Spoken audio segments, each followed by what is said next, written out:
Hello everyone and welcome to the WFCU Center, the host venue of tonight's NBL Canada clash between the visiting Orangeville A's and the hometown Windsor Express. My name is Brett Hedges alongside my partner in crime, Kobe K, as always, and we will be teaming up to bring you the commentary for tonight's matchup between the Orangeville A's and the Windsor Express. Now, Kobe, coming into this game, the Orangeville A's were on a 3-game winning streak before falling on home court to Niagara last night. You caught the game, and we've watched this Orangeville A's resurgence. What can you tell us what is behind all of it? Well, it's clearly all to do with effort and intensity. Last night they were trailing by quite a big margin going into the fourth quarter against Niagara. They came out firing on all cylinders. They caught up in terms of the scoreboard, but they were just beating on the glass. But there was no shortage of effort last night for Orangeville, that's for sure. This is a team that really believes in themselves right now, and it's showing on the court and the product. Like you said, winning 3 games recently, 2 over the Windsor Express and 1 over the London Lightning. Absolutely. Now on the other side of the bench, the Windsor Express had won 4 straight games, but now have lost 3 of the past 4. They lost by 15 to the Orangeville A's on Friday night. What seems to be going on with the Windsor Express right now, and how can they right the ship? Well, it's like you said many times, Brett, basketball is a game of runs, and sometimes that happens on the court, and sometimes that happens over the duration of 4 quarters. This is a team that just needs to get back to championship-level defense, getting the help from the bench that they need. They've got to be better on the glass, both sides of the ball there, and under the tutelage of Bill Jones, this is a team that will find themselves once again. Very, very important game tonight. They are currently 4 games behind the London Lightning, and they are really a last-ditch effort, the push for the Central with only 13 games remaining. Now, talking transaction news, the Orangeville A's got a big boost with the signing of Tyrone Watson. He scored 18 points in his first game with the Orangeville A's in a win over the Express. But the Express recently just signed Billy Rush from the Niagara River Lions. A big dynamic for both teams with the signings of these 2 players. Right, and there was a point when we sort of looked at some of these games as upsets. There was a great deal of contrast between the Windsor Express and, say, the Orangeville A's, but that's not the case anymore. We are now headed into a place where this league is solidifying 8 really good teams. With the additions of Tyrone Watson and Jaycon Brooks to the Orangeville A's, it makes them that much more dangerous, and they're really heated up from the 3-point line lately. They more than doubled up the London Lightning, hitting 18 3-pointers there, so Windsor's really got to watch the perimeter tonight. I couldn't agree with you more, and if the Orangeville A's were to knock off Windsor today, it would be their 5th victory over the Express this season. That does it for me and Kobe. We'll be back shortly before tip-off and after the national anthem. You're watching Windsor Express basketball live on Knockstrom.tv.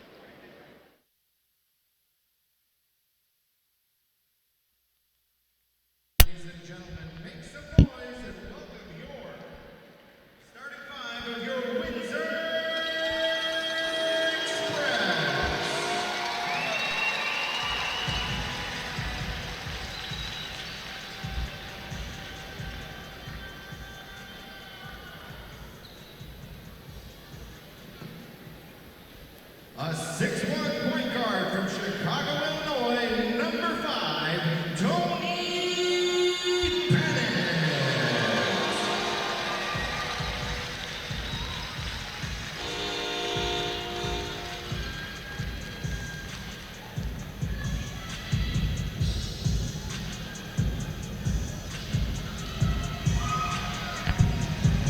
A 6'10" forward from Jackson, Mississippi, number 1, Maurice Bowles.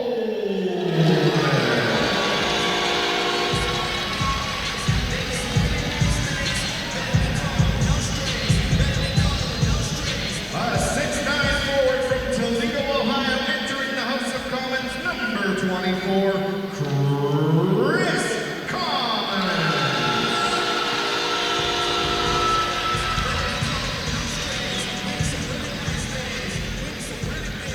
A 6'5" forward from Lake Wales, Florida, number 15, Brandon Robinson.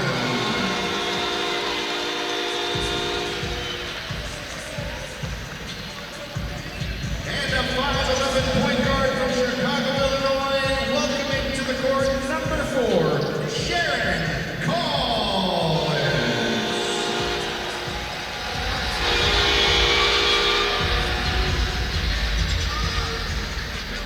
The head coach of your Windsor Express is Mr. Bill Jones.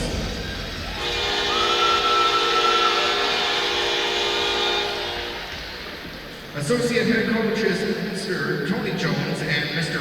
stage. Assistant coaches are Aaron McDonald, Scott Newman, Eric Parker, and Jerry Brompton.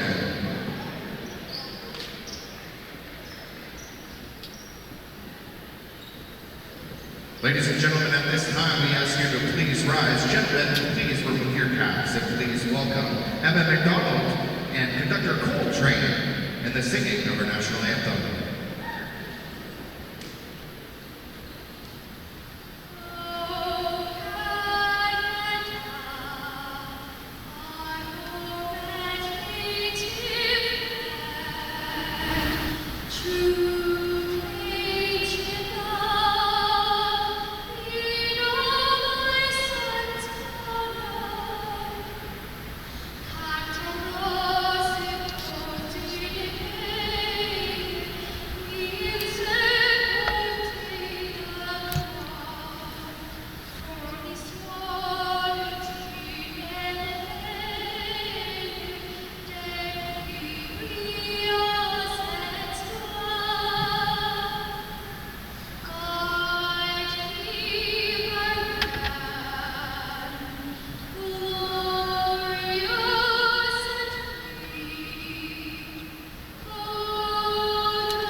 Give it up for Emma McDonald and happy birthday to you. All right, ladies and gentlemen, welcome to the WFCU Center. What a wonderful rendition of the national anthem to kick things off here. Beautiful Sunday afternoon in Windsor, Ontario. Happy spring to you, spring forward, Kobe. Hopefully you didn't lose too much on your hour of sleep there. Never. I was in bed last night at 9 p.m. That's right. Well rested. The Orangeville A's coming into the coming into the WFCU Center, looking to knock off the Windsor Express for the third straight time this in a span of a week, as they beat the Windsor Express 2 nights ago by 15, and then 106-104 a week earlier. So big game for the Windsor Express and for the Orangeville A's as they look to move up the Central Division standings. Yeah, you see this Orangeville A's team playing with a great deal of emotion. Richard Amarty in particular, Lewis Monks, these guys are out there dedicated to getting it done for this team and really making a push towards second place in the Central. They're currently only 4 games behind the Windsor Express, so it's going to be an interesting finish to say the least. Justin Moss is a handful every time on the floor. Very difficult to deal with in the interior with all that size. Windsor's got to be better on the glass today if they want to get out of here with the W. Couldn't agree with you more. The Windsor Express will start Maurice Bolden, Sharon Collins, Tony Bennett, Brandon Robinson, and Chris Commons. Meanwhile, the Orangeville A's will start Daquan Brooks, Bilal Ben, Richard Amarty, Justin Moss, and Lewis Monks. And like we said in the pregame, the Orangeville is getting a big boost with the signing of Tyrone Watson, someone that we watched play in Halifax over the past number of years, and making his debut in the Central Division. Indeed, and I don't have his current weight and height on DAC stats. I'm looking for it, but he's a big dude, man, and he does some damage down there. He's a handful in the post as well, and it really makes Orangeville that much stronger up front. Absolutely, yeah. Really solidifying the guard position while also giving the team some toughness. You talked about his ability to get dirty and bang bodies. He's a good defender, and he's not afraid to go in those dirty areas, like you said. Yeah, he can take it into the post and really work for you in a lot of ways, and just a great addition to this A's team. Ceremonial tip-off is underway. I'm sure the Express are looking to get at it here. They've lost 3 of 4 games. They are now 14-13 in the regular season, and with a dozen games remaining after this, a little bit of a statement game to the rest of the league, so to speak, to let them know that they're not going anywhere. And Watson coming in off a 25-point performance last night, so you see him making an immediate impact for his team. In the game prior against Windsor, he scored 18 points. Such a big factor, such a big signing at this part of the year. But like we said, the Windsor Express signed Billy Rush. It's reported he is on the lineup sheet. He's going to wear number 10. So interesting to see if Billy Rush gets into the game here and see what kind of dynamic he can add to the Windsor Express offense. He's a good 3-point shooter. Saw him early in the year with Niagara. Lewis Monks catches the ball and Orangeville wins the opening tip. Game underway here at the WFCU Center between the Orangeville A's and the Windsor Express. Lewis Monks with a 3 to start the game. No good. Had a bump at the 3-point line. No call. Bilal Ben tried to get that rebound, but Tony Bennett snatches it down. Sharon Collins, number 4, signed last week by the Windsor Express, starting at the guard spot. Former Kansas Jayhawk. Brandon Robinson can't knock it down, but Tony Bennett there with the offensive board. Sharon Collins for 3. No good. Justin Moss with the rebound over to Bilal Ben. Bringing it up the floor.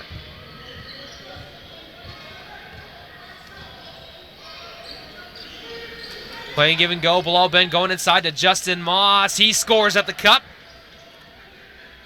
And ties this game up at 2. Justin Moss, a guy that we've spoken about at length this year, really can impact you in every asset of the game. Almost 20 points a game, almost 10 boards a game, one of the best forwards in the NBL. Turnover. Lewis Monks got it at the 3-point line. He waits for his teammates and sets up the offense. Justin Moss top of the key. Drives, kicks it out.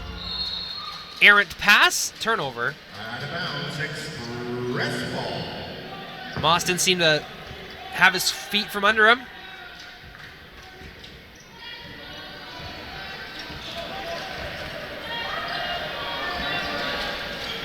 Commons over to Bolden. Bolden puts a dribble down, knocks down a 3, and extends the Windsor Express lead 5-2. Daquan Brooks being defended by Sharon Collins, who himself had a fantastic collegiate career, won a national championship with the Kansas Jayhawks in 2008. And some time with the Charlotte Bobcats, Brett. He played 20 games for the Bobcats in 2010-11, so a welcome addition with a wealth of experience. Sharon Collins for 3. Can't knock it down. Few games in for Collins now. And he's quite a big shooting guard. He's got a lot of beef to him, if you will. I'm sure he will help bolster some size in the Windsor backcourt. Listed at 5'11", 218. Monks for 3. He can't knock it down. Mo Bolden, who had 23 points in Windsor Express victory over Niagara on Thursday. He's got quite the matchup tonight with Justin Moss in the interior. Collins steps inside the 3-point line in the corner for Commons. Knocks it down for 3.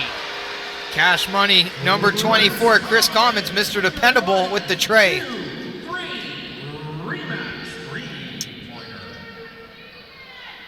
Knocking it down, Richard Amarty for 3. That is an area where the Orangeville A's have been much better, and that is the 3-point line. Tony Bennett uses the size advantage over Daquan Brooks, makes a quick move and goes to the basket. Definitely a defensive mismatch there. Look for Bennett to play back to the basket when he can against Brooks. Bilal Ben looking inside. Monks can't catch the alley-oop pass. That's a turnover for Orangeville. And that's 2 consecutive turnovers on those possessions, I believe.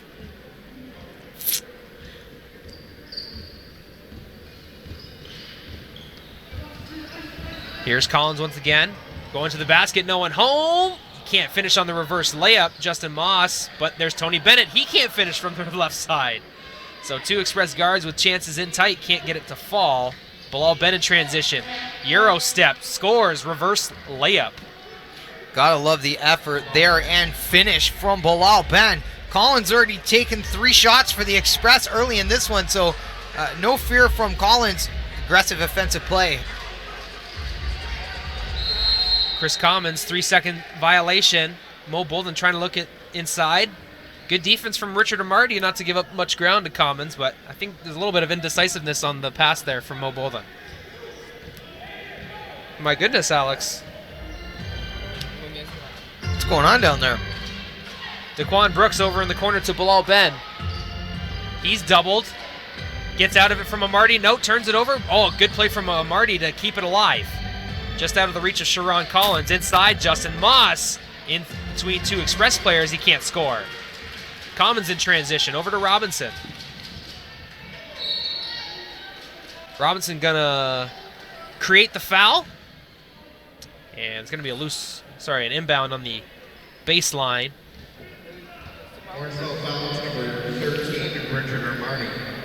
Like we said, Sharon Collins, 20 games at the NBA level. Express gonna inbound it on this one. And scoring on the inbound, Tony Bennett. I'm sure Chris Thomas, head coach of the Orangeville A's, not liking that one. Amarty with a quick three right there. Sharon Collins, no, he puts it off the foot of Tony Bennett.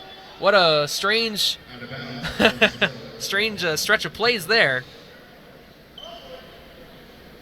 Orangeville maintain possession. They're down 10-7 here. 7.5 minutes to go in the opening quarter. Thank you for joining us on Knockstrom.tv. Brett Hedges and Mitch Kobe K on the call.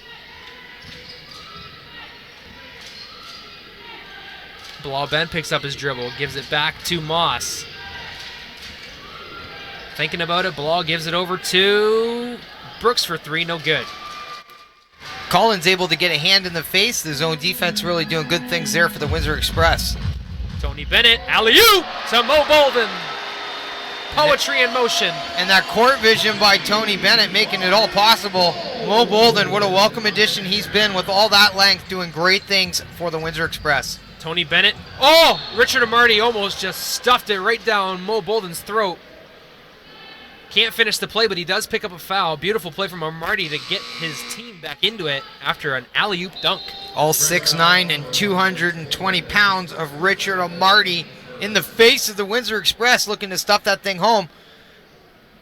And now a word from your humble servant, Alejandro De Armero.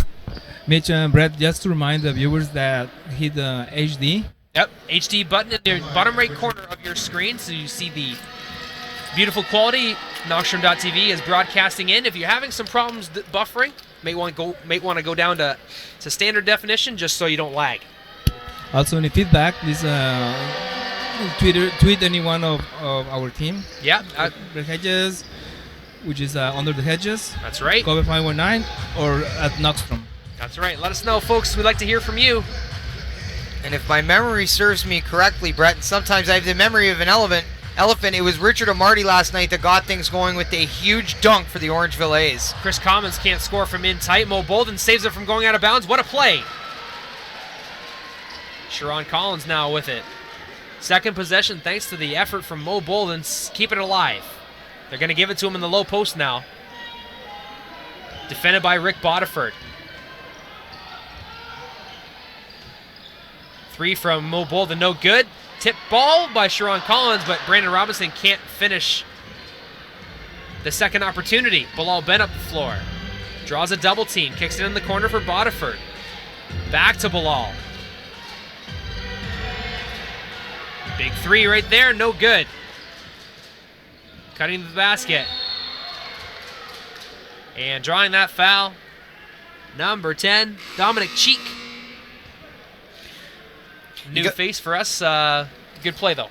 You got to wonder if Brandon Robinson's going to get going again today, averaging a shade over 20 points per game, but only 12 points per game in his last two. So if you're Chris Thomas, you're going to really want to prepare for the volcano that might erupt here at the WFCU Center in Brandon Robinson. Very dynamic scorer. He's cracked over 33 times this year. He's a lights-out shooter. Couldn't agree more. The Windsor Express lead the Orangeville A's 12-9 early going here in the first quarter. On Knockstrom.tv, like we said, give us your feedback, folks. Make sure to click the HD tab in the bottom right corner of your screen. If you're having some problems with the lagging or buffering, then why don't you go down to standard definition. all the best for our viewing fans and our vocal fans. And one thing I wanted to mention early, Cole, before I forget, great article that I read on MBLC Net about Maurice Bolden, just talking about his path growing up in Missouri and playing college ball in military school. I wanted to give a big shout out to the guys who put down MBLC Net for that great article and the great articles that they've put out all year. So that's my little piece for now about that. Yeah, he's already got 5 points and 2 boards in this one, averaging about 10 and 7 on the season, and he has really helped the Express up front this year. Helped multiple teams in his time with the NBL. He spent time with London as well. Seems to have found himself a home here with the Windsor Express. Really carved out a niche for himself. Right, he's 6'10", over 200 pounds, and he can move and play in transition. He really fits into Bill Jones's model and really the way this team is constructed. So certainly one of the last pieces to the jigsaw puzzle if they were to repeat. Entering the game now, number 22, the dynamic rookie for the Windsor Express, Shaquille Keith, as Dominic Cheek enters, goes to the free throw line, and Tyrone Watson is going to see his first action of the game. Number 34.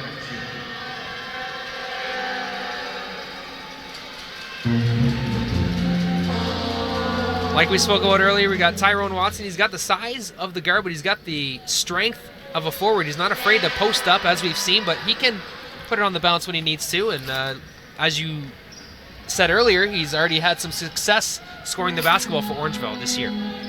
Just 2 games. A huge addition, along with Daquan Brooks, like we opined in the pre-game amble. These are just two big pieces for the Orangeville A's. Turnover. Sharon Collins gives it up to Amarty. Here he goes in transition. Kicks it over to Cheeks. Finds Watson down low. Blocked from behind by Mo Bolden. Used an up fake, but could not fool Maurice Bolden. Express save a basket there. Sharon Collins at the point. Hands it off to Keith. High screen. Sharon Collins going to draw a foul on the reach. Believe it's going to go against Bodiford. And it does. Here's Kirk Williams Jr. making his first appearance of the game, taking over for Maurice Bolden. And what more can we say about Captain Kirk, Alejandro's favorite player? Captain Kirk Williams Jr. Averaging over 12 points a game, just does a little bit of everything for the Windsor Express night in and night out. And Shaquille Keith nearly completed a 3-point play on that one. Some Orangeville players and staff looking for a travel there, but the foul was called prior, is what I'm assuming the official is going to say. It's going to be on the floor, so no shot. So yeah, they'll say it's on the drive, which would have negated the aforementioned travel. Shaquille Keith, the trigger man. Low post, Kirk Williams Jr. Express bring it back out to Sharon Collins. 10 seconds on the shot clock. Collins for 3. Short. Gets his own rebound, though, in the corner for Bennett. There it is, and there's the kind of resiliency you can see that made Sharon Collins a 6th Man of the Year candidate in his final season in the NCAA.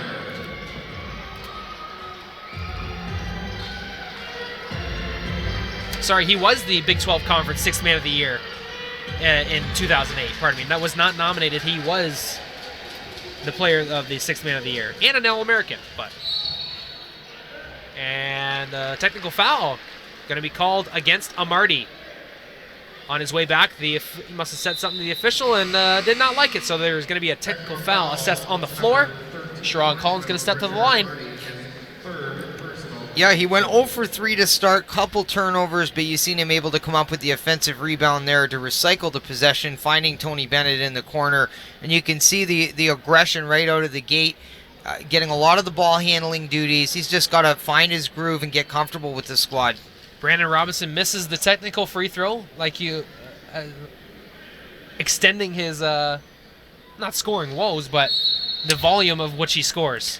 Right, there's definitely a bit of a drought. He's still averaging double digits the last couple games, but not what we're used to.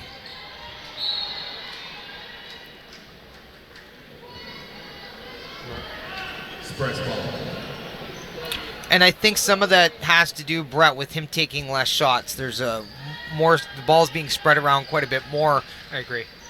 Yeah, when he first came here, he was taking a lot of shots. As Chris Commons puts on a clinic in the post, spin cycle, and he scores at the cup. One of the best players off the block in the NBL, without a shadow of a doubt. That is number 24, Chris Commons. Dominic Cheek could not score in tight. Brandon Robinson in transition.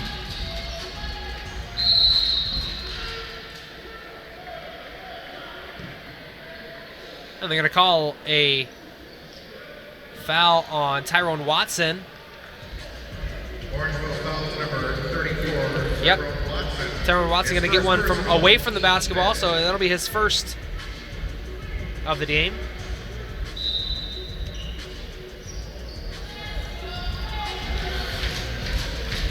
Collins over to Shaquille Keefe. Spinning, had the ball stripped. Watson in transition to Cheek. Back to Watson for the big one-handed slam. And a good time for the Orangeville A's to get a bucket. Now 4 of 12 from the field. Coming into this game, Brett, averaging under 100 points per game. So they're going to need Tyrone Watson to put the ball in the cup this afternoon if they hope to get out of here with a W. And when the team signed Daquan Brooks a few weeks ago, we spoke about how big of a piece of the puzzle that was.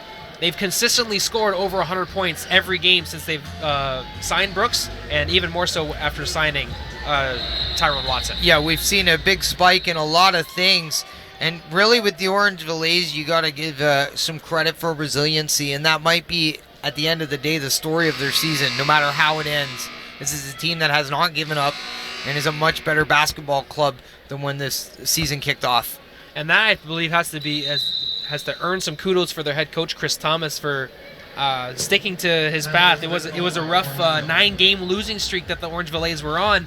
Now they've had the taste of victory, and including 2 consecutive victories over the Windsor Express. Yeah, greatness doesn't always come from start to finish. There can be rough patches and roadblocks. You can fall. You can, bang your scraper's knees. But at the end of the day, it's how you come out of the other side of it.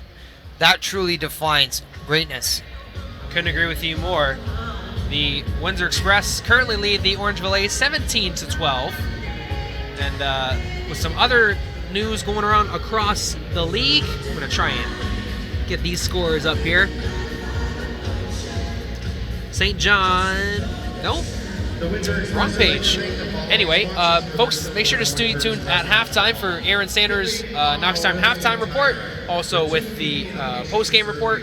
And also, if you got some time, make sure to check out NBO Canada Live. We've got the newest episode of the weekly podcast, which came out, and looking forward to putting on the next one for all you NBO Canada fans out there. I'm going to get you caught up with a little bit of the numbers here.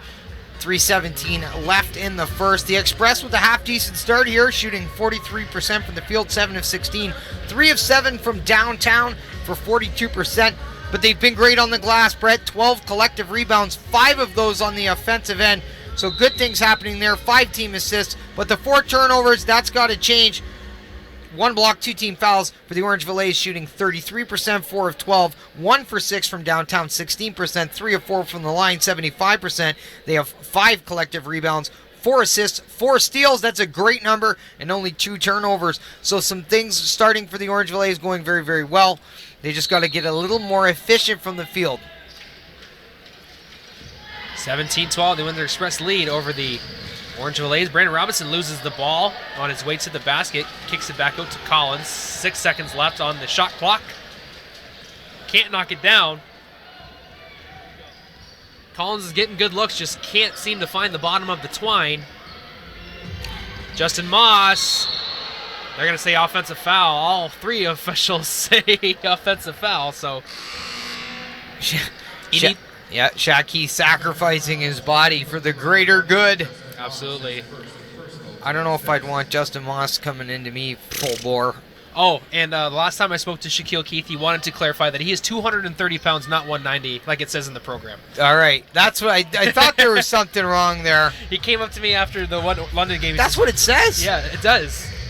Chris Commons for 3. Knocks it down. Mr. Dependable once again with a big 3 for the Windsor Express. 3 of 4 to start this game. 8 points. Chris Commons. What more can you say about this guy? Alex? Yes, Dave Keane is asking what happened with Daquan Brooks. Did any one of you know? Daquan Brooks. He's sitting right beside Chris Thomas on the bench, so he's fine. In terms of why he's there, he only has 1 foul, so it may just be Rest. lineup situations. You have Collins on the floor, who's a rather big player. You've got Lewis Monks and Rick Size. Bodiford on the floor as well. So foul going to be called on the 3-point shot from Rick Bodiford. Shaquille Keith not getting there in time. So, Express fouls number 32, Kirk Williams. yep. Correction. Yeah, doesn't seem no injury or anything on that side. Both 3 shots. Rick Bodiford knocks down the first one. Bodiford has the Orangeville A's have made a pair of buzzer beater 3s over the Windsor Express this year. Rick Bodiford being one of them, Bilal Ben being another. So 3 of the Express's, of Orangeville's 4 victories over the Express have been by 1 or 2 points, but on Friday it was a 15-point blowout, so to speak. And Yeah, they did a great job on the glass, and they found a way to score, and that's really been part of the struggles here. And Chris Thomas got them playing great basketball. Kirk Williams Jr. for 3, no good. Bilal Ben with the rebound. 2 minutes to go in the opening frame. Bodiford inside to Justin Moss. He squeaks it in.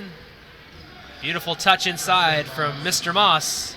And a beautiful pass by Bodiford, who was elevated when he dished that ball off to Justin Moss with the athletic finish at the rim. Alex Johnson on the baseline to Chris Commons. He gets tied up with Bilal Ben, but it will be Express basketball. And good defense there on the double with Chris Commons. No foul called.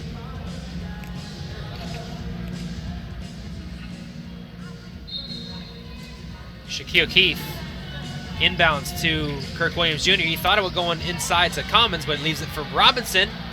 The 3 is no good. Bodiford quick pass up to Bilal Ben, and he scores at the cup. Chris Thomas looking for a foul, not going to get it. And the Orangeville A's catch Windsor off their toes as they're able to score in transition there. Quick turnaround from Brandon Robinson's missed triple. 1-point deficit for Orangeville now. Here are the Express. Commons loses it. Dominique Cheek with the steal. Bodiford drives left, leaves it for Monks in the corner.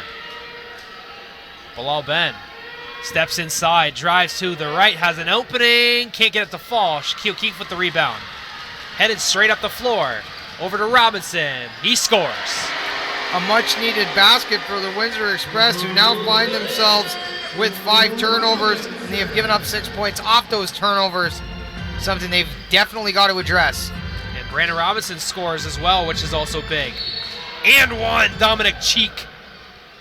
Getting around 2 Express defenders, taking the hoop and the harm. Nice athletic play there from number 10 to get it done at the hoop. And keeping Orangeville hanging around as the crowd had just gotten into that play, helping not give Windsor too much momentum. Resiliency, really the story of the Orangeville A's. You know, like we said, their season was mired by a 9-game losing streak, but after acquisition of a few players, and we rattled off 3 straight wins before dropping a 10-point contest to the Niagara River Lions last night, who in their own right have put together a really consecutive string of really good games. And indeed, in time we'll be able to talk about that recent run. 22 up, this game is tied. Johnson inside, no. Cheek with the rebound again. 10 seconds to go in the quarter. Inside to Moss, he's working against Williams Jr., and coming in late was Mo Bolden, and he's going to be called for the foul. So good time management from Orangeville there. going inside with Justin Moss. He'll go to the line for 2 with 6 seconds remaining in the frame.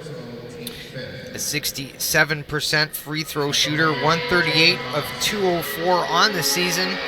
Like we said, almost 20 and 10 as he misses the first. Price is Right music, you overbid, sir. Boom, boom, boom, boom.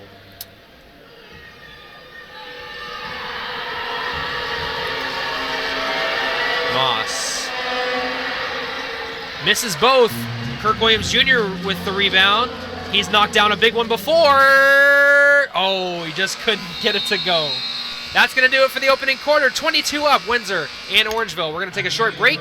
When we return, more of Windsor Express basketball on Knockstrom.tv.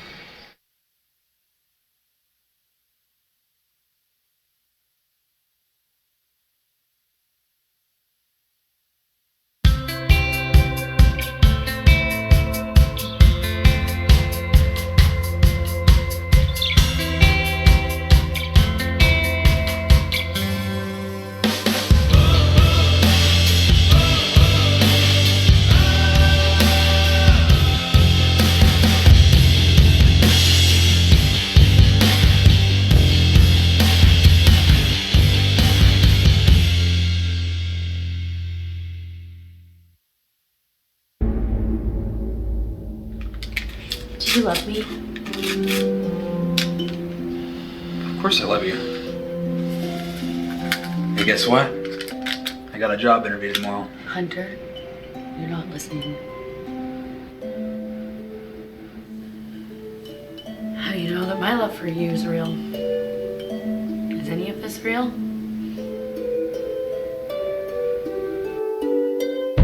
You have delusional psychosis. Look, you're now working for a powerful drug cartel.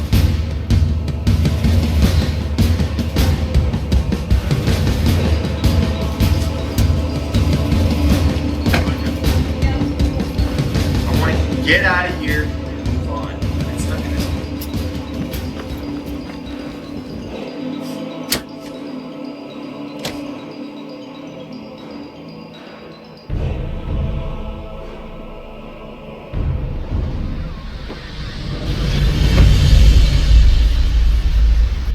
Sometimes love can blind people from reality.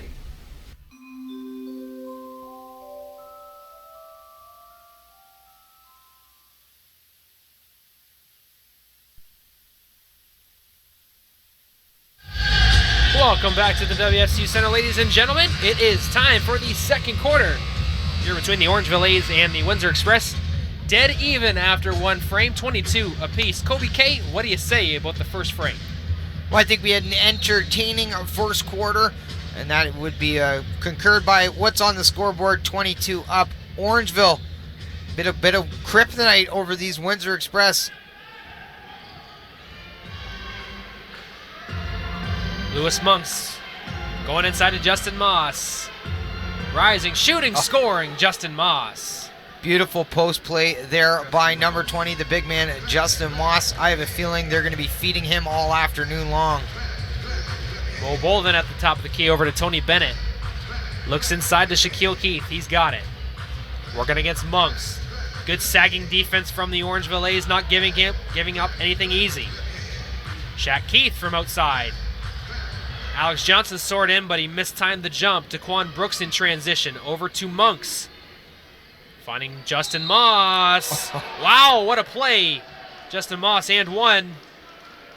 Quick transition basket from the Orangeville A's. Gets them up early in the second quarter. I believe their first lead of the game. We had just talked about them going down low to Justin Moss. It's an area where Windsor may have to bring over some help defense to try to shut down those options of him being able to score under the basket.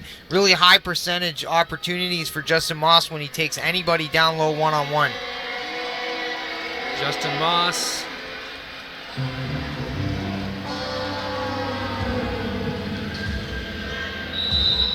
And answering the call, Shaquille Keith. And one. His ability to play in basketball in transition is truly spectacular, as we see Shaquille Keith there once again able to get out on the break and finish at the rim. Shaquille Keith, the rookie Canadian out of Brampton, Ontario. Was it the last game we were here he had the near triple-double? Or was Yeah, it 2 games prior? believe it was Regardless, 2 games. 20, 10, and 9. Phenomenal numbers from the rookie.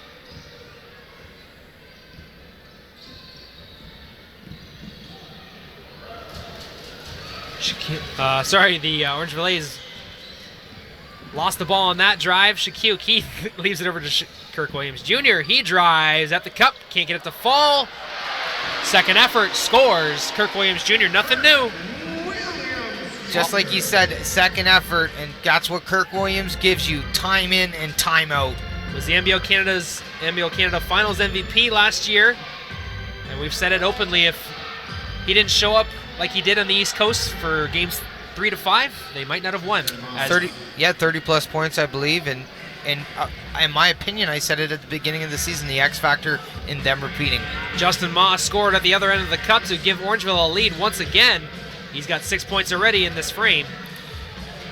And in double digits for the game, couple rebounds to go along with those 10 points. Justin Moss. Monks leaves it short on the jumper, gets his own rebound, kicks it back out. Dominic Cheek for 3. It's good. And Cheek with all day to shoot that triple.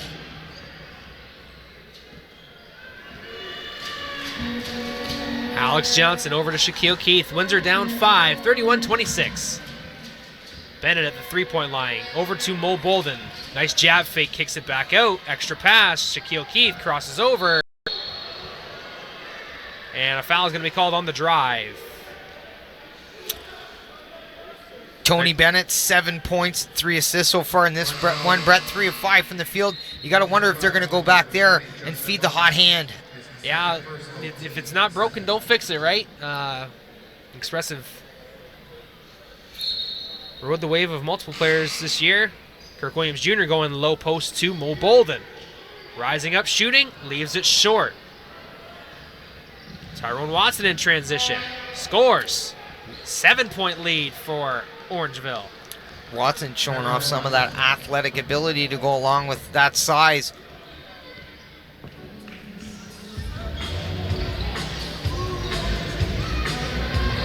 Tony Bennett kicks it out to Johnson for 3. Keeping it alive was Mo Bolden, but swiped it away to Daquan Brooks. Bodiford slow to get up, coming into the play late. Mo Bolden gets the rebound off of a Daquan Brooks floater. Bennett for 3 in transition. No good. Express getting some open looks, just not knocking them down. They're down 7. Monk steps into a 3. Oh, no. Orangeville now shooting 52% from the field. The Express dipped down to just under 40, 39%. Nice screen and roll there from Tony Bennett to Kirk Williams Jr. He can't hang on to the pass. It's another turnover. Bodiford over to Moss at the top of the key. To Monks. And Shaquille Keith going to be called for a foul. Chris Common's going to enter the contest. Got some costumed individuals here today. We've got a Spider-Man, a Minion, and an Elsa from Frozen. So a little interesting dynamic here. Having some fun down here at the WFCU Center, and the right time to bring back Chris Commons, I believe. 8 points and 3 rebounds so far in this one. So Tyrone Watson, he's going to score. Kirk Williams Jr. did his best to keep it out, but not in this house. Not in this house, yes. They're down 35-26, though. Windsor Express needs to answer. And Tyrone Watson going to be called for another foul. He's been giving Chris Commons everything he can handle, but he's picked up 2 or 3 fouls now. And that's really the way you have to play Chris Commons. When you give him any sort of space, he's going to exploit it, averaging 21 points per game. Shooting 50% from the field, Brett. That is number 24. Mr. Dependable. Tyrone Watson, that is his second foul. Shaquille Keith inbounds it to Commons. There's the bit of mismatch there with Brooks and Bennett. Shaquille Keith driving. Can't get it to fall. Kirk Williams tried to give it a tip in. Daquan Brooks in transition to Bilal Ben. Swiped away from Shaquille Keith. Huge defensive stop there for the Windsor Express. And one that they desperately needed if they want to put a stop to the bleeding, so to speak. Saving a 2-point basket there. Justin Moss inside, left hand. No, can't finish. What a strong play from Moss, though. Yeah, that just rimmed out. Bennett. Playing screen and roll with Commons. Slips the screen. Commons goes one-on-one with Watson. Puts it up and scores. Look at that footwork. Absolute beautiful move there. The finesse of Chris Commons. Very, very fun to watch. Yes, couldn't agree with you more. Daquan Brooks over to Bilal Ben. Justin Moss gets the pass back from Ben over to Brooks. Bilal Ben, yep. Kirk Williams Jr. stepped off. Yeah, and a foul going to be called on the rebound. Rick Bodiford going to be charged. Couple of defensive possessions in a row now. The Windsor Express have stopped any scoring. And they've cut off some of the space. It would have seemed that Orangeville had a great deal of space to shoot, and Windsor tightening that up, not giving them so many open looks and opportunities. Nice crowd here at the WFCU Center tonight. Hoping to will their team to victory as Tyrone Watson going to be called for another foul. So here we go. That's 3, I believe, on Watson. Yeah, and 3 possessions in a row that the Orangeville A's have picked up fouls. And a huge blow to the Orangeville A's because he has 3 of 4, Brett. He has 6 points in this one already. And more so, he's been solidifying and running in transition and playing good defense. Unfortunately, he got his 3rd foul call.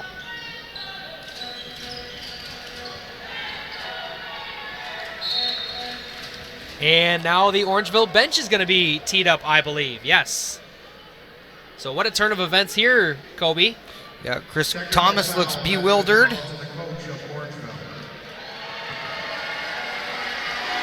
So much to the delight of the Windsor Express crowd. And we will remind you, folks, that we are above and away all the chatter on the floor. Most crews are down on courtside. We're up in the media booth. We've got the hockey view. So when we're saying what we think, it's all speculative, of course, because we're not down there. And Brandon Robinson, the right guy to take that free throw, shooting 91% on this season. So Windsor Express trailing by 6. Billy Rush enters the contest wearing number 10. Let's see how he does. Robinson, wide open 3. Splash. Big bucket there by number 15. Wide open look. Drills it. Bilal Ben looking inside. No, kicks it back out to Cheek. He shoots. Can't get it to fall. Commons got his hand on the rebound and ends up in Tony Bennett's hands. Billy Rush looking inside to Commons. They double down, but Commons gets away from it. Kicks it out into the corner for Kirk.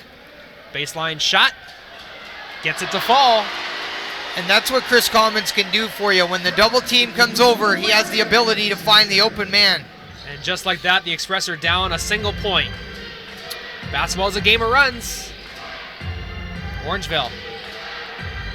Bodiford for 3. Off the mark. Good rebound there from Bilal Ben. Miscommunication on the defensive side of the floor. Billy Rush and Kirk Williams Jr. got mixed up, and that leads to a wide open basket for Orangeville. That's exactly what happened there. Defensive breakdown. The entire lane opened up for the Orangeville A's to attack the rim. Commons, low post. Wow. Beautiful pass from Tony Bennett inside of a phone booth, it seemed. And Commons triple teamed to be able to make the pass. Alley. Oh no, Kirk Williams couldn't finish it. Beautiful play design, just couldn't execute. Cheek. Smart pass from Bilal Ben inside to Justin Moss, and he pounds his chest saying, yep, should have had that one. The lead now cut to 3. Things starting to pick up, Brett. We're seeing some transition play, some exciting baskets. We're going to head to our second quarter timeout. We're going to take a short break. When when we return, more of Windsor Express basketball on Knockstrom.tv. Don't go anywhere, folks. We're coming right back.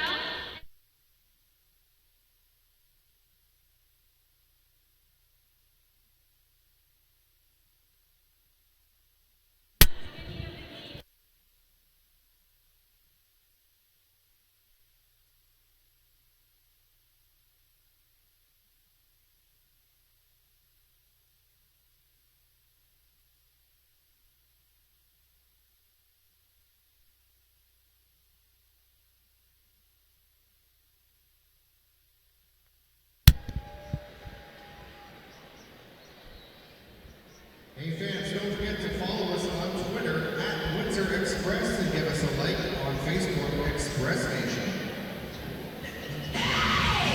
The Windsor Express would like to thank the following sponsors for their support of Windsor Express basketball. Welcome back to the WFCU Center, ladies and gentlemen. It is midway through the second quarter, pardon me, and the Orangeville A's hold a 37-34 lead over the Windsor Express. We all know that our folks on the live stream are all social media savvy, so if you have any feedback or any questions or comments, make sure to visit us on Twitter at Kobe519, at Knockstrom, at Under the Hedges for myself. We're very responsive and we appreciate all of your feedback. So, anything else you'd like to add, Alex? Give a big shout out to our viewers, Dave King, Des Nuts, Wendy Rimmer, and everyone else. Special shout out to Steve Bellinger, who is doing the announcing downstairs. Yep. Steve, good job. Belanger. That's right. Our folks. Both teams coming out of the timeout now. The Windsor Express have possession. They do trail 37-34. Nice crowd here at the WFCU Center tonight. Been a nice string of crowds in this latter half of the season. It is March break. For all of you, those in the education field, we hope you have a nice week off. Including me. That's right. But, of course, no rest for the wicked. Me and you will be calling the CCAA Women's National Championships in St. Clair this week. Steady grinding as Kirk Williams Jr. cans the triple. Beautiful shot from Kirk Williams Jr. out of the timeout for 3, tying this game up at 37 apiece. 7 points out of Kirk Williams Jr. so far in this one. Daquan Brooks in the corner for Bilal Ben. He can't knock down the jumper. Reaching up and grabbing that rebound is Brandon Robinson. Billy Rush gets tied up with Bilal Ben. Man-to-man defense showed from Orangeville. And Brandon Robinson says, I can beat that man-to-man defense with my long ball. We talked about it earlier, him getting hot, and that is the second triple for Brandon Robinson on the afternoon. 4 minutes to go in the second frame, 40-37, the Windsor Express lead. Waterford just inside the three-point line. He leaves it short. Orangeville really struggling from downtown so far in this one. 2 of 11 for 18%. Windsor. Tony Bennett finds a gap in the defense, exploits it, and scores at the cup. So strong on the left side, finishing with the right hand. Something we've seen time and time again. Cheek crosses over, goes to his left, drives, kicks, Waterford. His pass, nearly saved from Daquan Brooks. That's all the effort that we talk about there. Saving it from being a backcourt violation. And 7 turnovers now for the Orangeville A's. The Express with 15 points off of turnovers. So that is an area that is most definitely working for them so far in this one. Sharon Collins enters the game for the Windsor Express, taking over for Brandon Robinson, who takes a seat. Collins playing pick and roll with Kirk Williams Jr. He shoots, leaves it short. Bilal Ben in transition. Turn the corner. Bilal Ben took a bump, no call.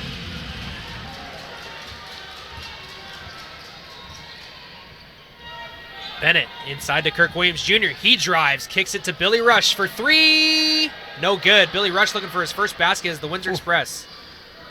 Justin Moss goes behind the back, showing off some handles. Yep. Formerly played for the University of Buffalo in the MAC conference of the NCAA. such a great job in the pick and roll as he converts at the basket once again. 12 points now for Justin Moss. Sharon Collins. Top of the key, former Kansas Jayhawk, as is our NBL Canada Commissioner, David Magley. Spoke with him about Sharon Collins. He said he'd be very excited to see what he brings to the table. Tony Bennett scores on the rebound. The Windsor Express point guard with the O-board and put back. And I asked Magley what it meant to have guys coming from the Big 12 and the ACC, such as Alex Johnson coming out of the NC State. We got Sammy Zaglinski playing out of Virginia, so on and so forth. It just means that the league's growing and where the exposure is to the point where these guys are coming over here because this is fantastic basketball. Comments. Dominic Cheek got his hand in that one. Now he gets the ball back, just out of his reach, unfortunately. Good effort from Cheek, but pass just out of his reach. Daquan Brooks tries to hit him in the numbers, but like you said, just out of his reach. But Brooks brings a great deal of court vision to the team. Good little point guard.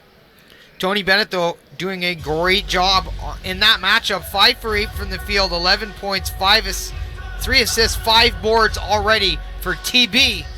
Mr. 40-plus, name earned, not given. Yeah, and ever since Tony Bennett has been moved to that, I wouldn't say the pure point guard spot, but in that ball facilitator role, we've seen his assist numbers just explode. Nearly 20 assists in a game against London earlier in January, and just his assist numbers to turnovers even are a really impressive stat to me. Well, yeah, he's absolutely, in my opinion, the epitome of a pure point guard. That's really the way that I see his game. He's averaging 7.24 assists per game. But then you look at the steals on the defensive end, one of the better on-ball defenders in the league. 2.24 steals, 3.64 turnovers, little high, but he does so much with the basketball. Bound to happen. Great player, great leader, instrumental in this team if they hope to repeat or even win the Central. Couldn't agree with you more. Both teams entering the floor now after the timeout.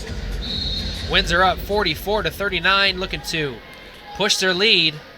Meanwhile, the Orangeville A's trying to trim that deficit ahead of halftime. We've got 1 minute and 15 to go. Stay tuned for Aaron Sanders at halftime, folks. Commons for 3, no good. Theo Davis going to be called for a foul just after he was inserted into the game. I'd like to get a number, a statistic for that sweet spot. Commons hits from there, got to be 70% of the time. It's a very, very high number. But then again, we've seen it over the past 4 years, so we've seen a high volume of shots in that area. Daquan Brooks scores at the cup, using his body to fend off to the defender. Under a minute to go, it's a 3-point game in the first half. Collins. In the post to Chris Commons. Working against Cheek. Finds Theo Davis at the high post. Billy Rush driving. And he is going to be fouled. I believe that one's going to go against Justin Moss. Yeah, that will be against Moss. So chalk another foul in his category. And that is his 3rd personal foul. So something to look into as the second half unfolds. The Express with 18 points in the paint, but Orangeville really forcing them to take a lot of outside shots. They're clogging up the interior. Windsor's taken 23-point attempts, Brett, in the first half, 7 of 20 for 35%. Billy Rush knocks down his first 2 points as a member of the Windsor Express. Welcome to the Rose City, Mr. Rush.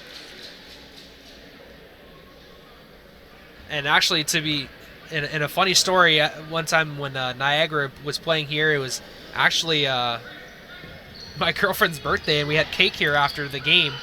And Billy came over for a piece of cake, and I said, "You have to give me an interview if you want a piece of cake." Sounds like a fair trade-off. Absolutely, yeah. Him and Sammy Zaglinski had a piece of birthday cake, so that's how I know. That's how I know that he's a good guy. Sorry about that. Yeah, Billy Rush making his first 2 points as a member of the Windsor Express. The Express lead 46-41. And as we've got a timeout here in the final minute of play in the first half, got Aaron Sanders coming up for the for the halftime report. But to you, Kobe, what has stuck out in this first half? Well, I like the Windsor Express winning the rebound margin through 2 quarters, 25-26 on the offensive end. I think that is a very important number against the Orangeville A's, and I think they need to continue to do that because we're all creating turnovers. Each team has 8, but Windsor has 15 points off of those 8 turnovers. Very important. And for the Orangeville A's, they're going down low. They're feeding Justin Moss 24 collective points in the paint. That's a great number. They're also shooting the basketball much better, 16 of 38 for 42%, 2 of 13 from downtown. So the three-point line not really working for them. I think Orangeville needs to continue to work inside and try to exploit things in the interior rather than settling for outside shots. Now, I'm not suggesting that they can't get it going from downtown, but right now what's working is play in transition and play at the rim. Absolutely. 25 seconds remaining in the first half. 46-41, the Express lead. And after a first quarter that was 22-22, this has been a very even first half. Both teams have made their runs, and both teams have made consecutive defensive stops when they need to. Right, and Tony Bennett, Chris Commons really holding these guys down, holding it down for the Windsor Express. Bennett 5 of 8, 11 points, 3 assists, 5 boards. Commons 10 points, 3 rebounds, 2 assists. Sharon Collins with the basketball for the Express. They've got a slight differential between shot clock and game clock.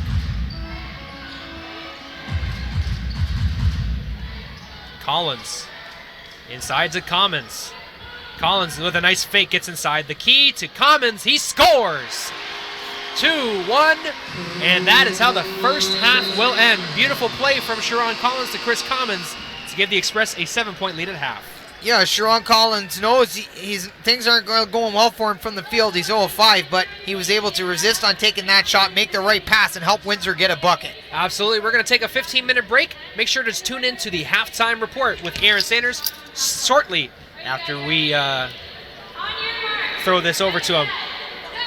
The Express lead 48-41 over the Orangeville A's. It's time for the Knockstrom.tv halftime report. Take it away, Aaron. Have some fun.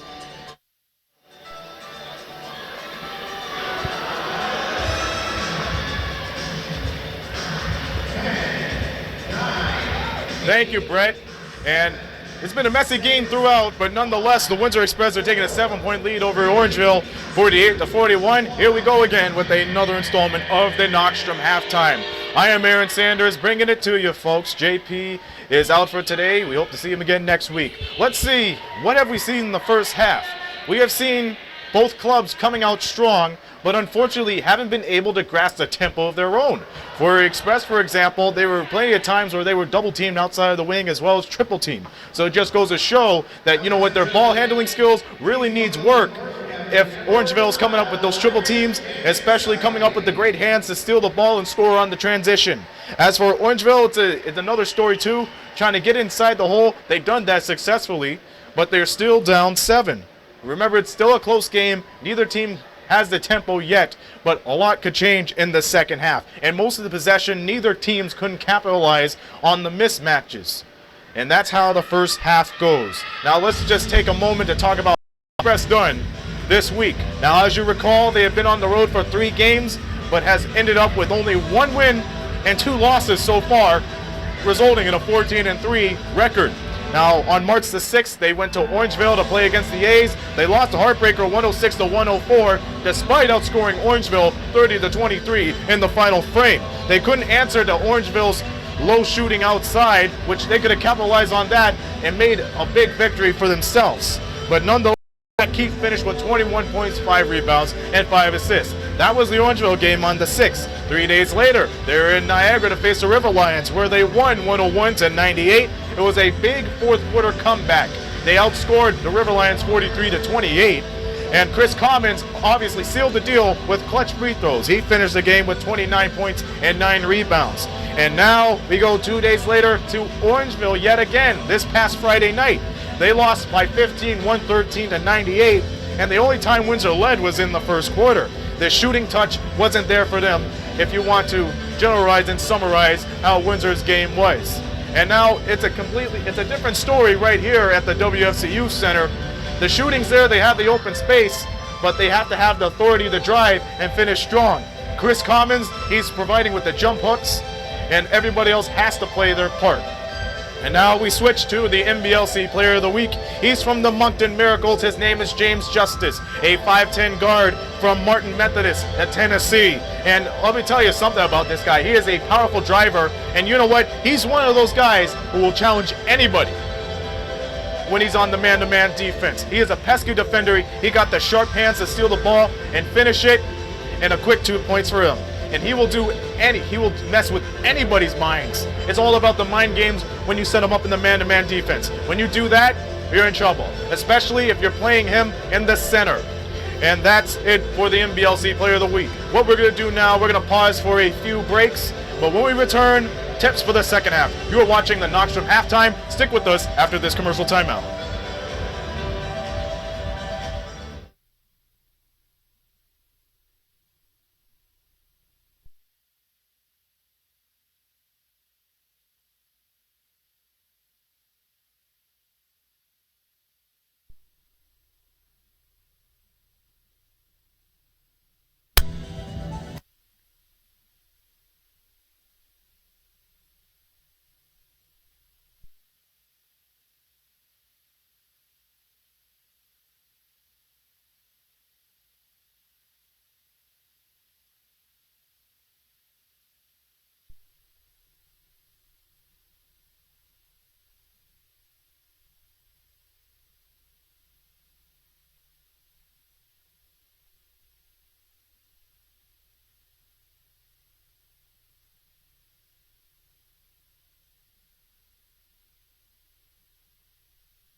Do you love me? Of course I love you. Hey, guess what? I got a job interview tomorrow. Hunter, you're not listening. How do you know that my love for you is real? Is any of this real?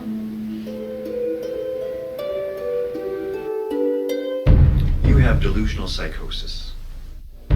Look, you're now working for a powerful drug cartel.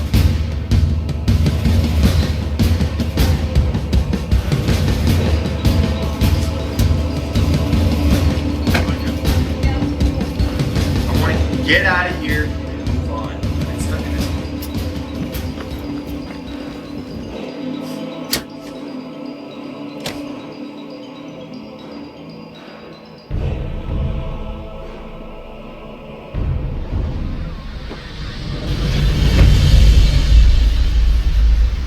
Sometimes love can blind people from reality.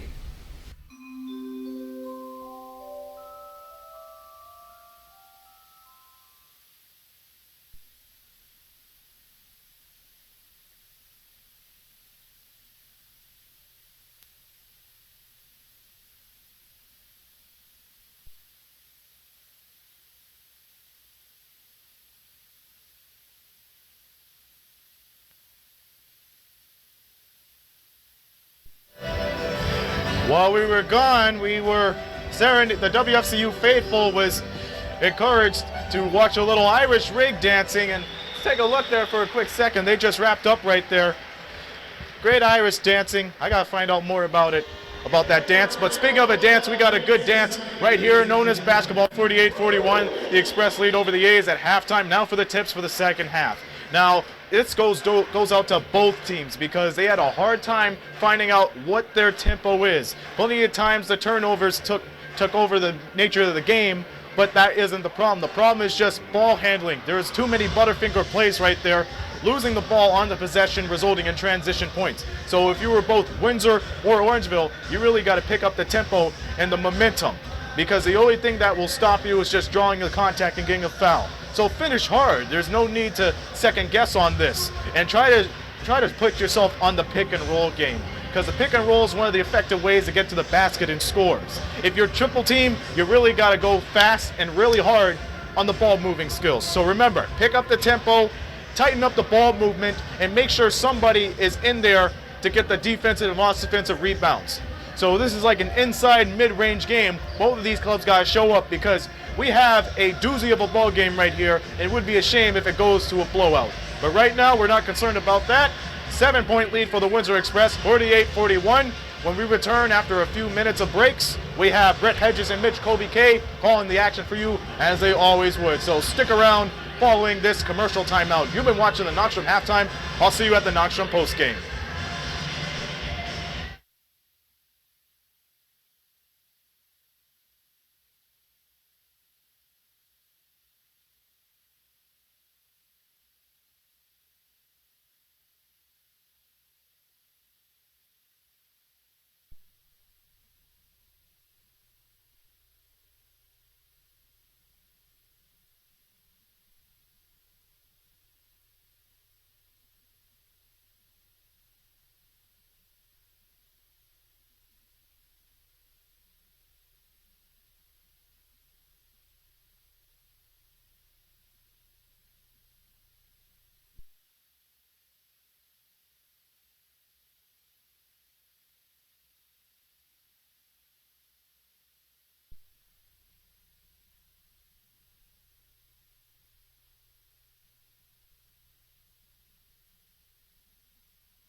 All right, folks, it's time to do your best whip and nay-nay. It is halftime here at the WFCU Center.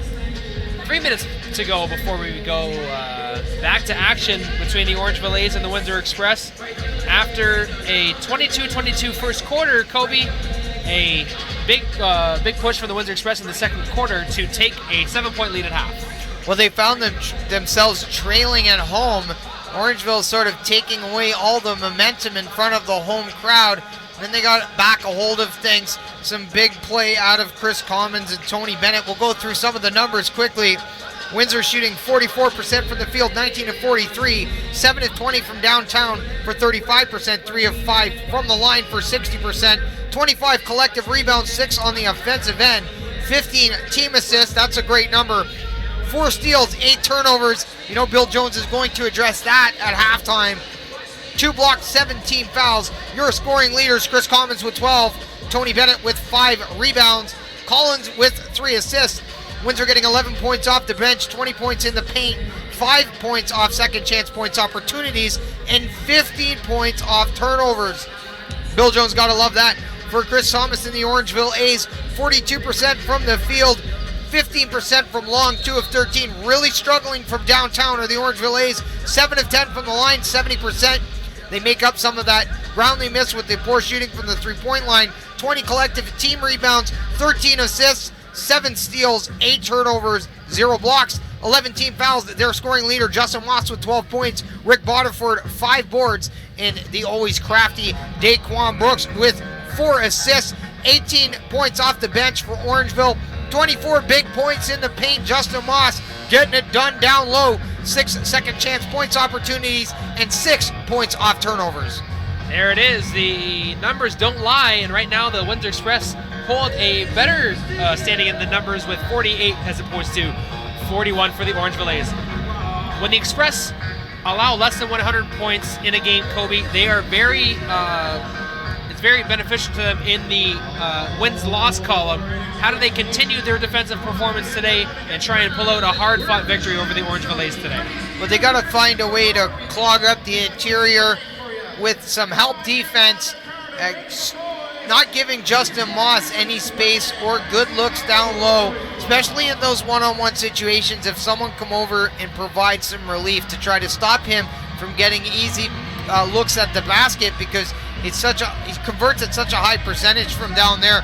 So for Windsor, it really becomes about intensity on the defensive end, staying strong on the glass, not giving up any offensive rebounds, not giving the Orangeville A's any turnovers, any free points off of those turnovers. And for the Orangeville A's, keep doing what you're doing, man. They had a great first half. They've scored 41 points here today.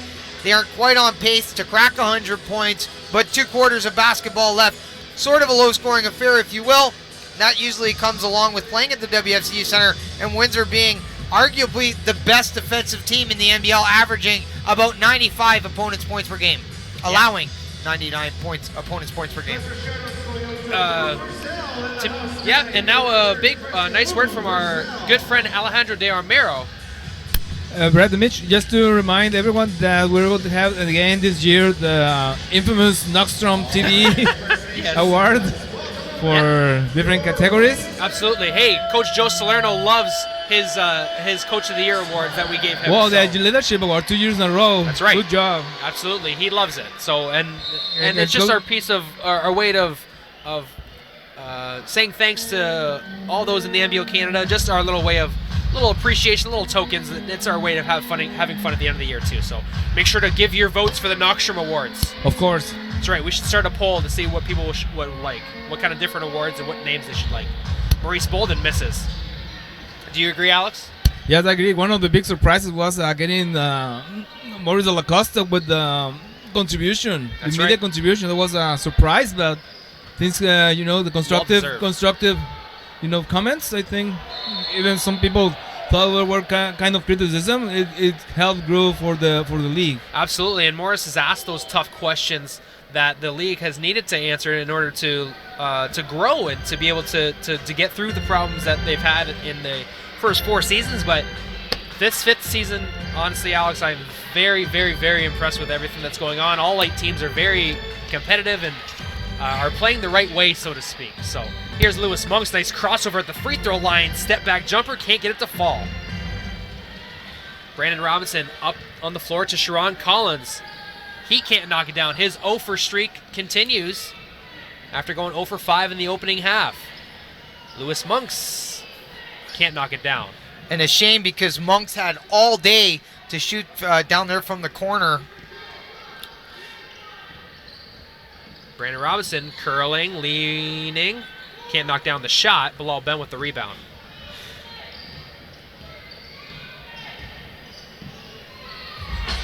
Bilal Ben looking inside, gives it back up to Amarty. He lets go of a 3. He can't get it to fall. Kobe, me and Alex were just talking about how the Knoxstrom Awards are going to be coming up at the end of the year, and how some fan feedback would be interesting to have as we look forward to those. Tony Bennett scores at the hoop. Yeah, that sounds like a good idea to me. Tony Bennett now with 13 points.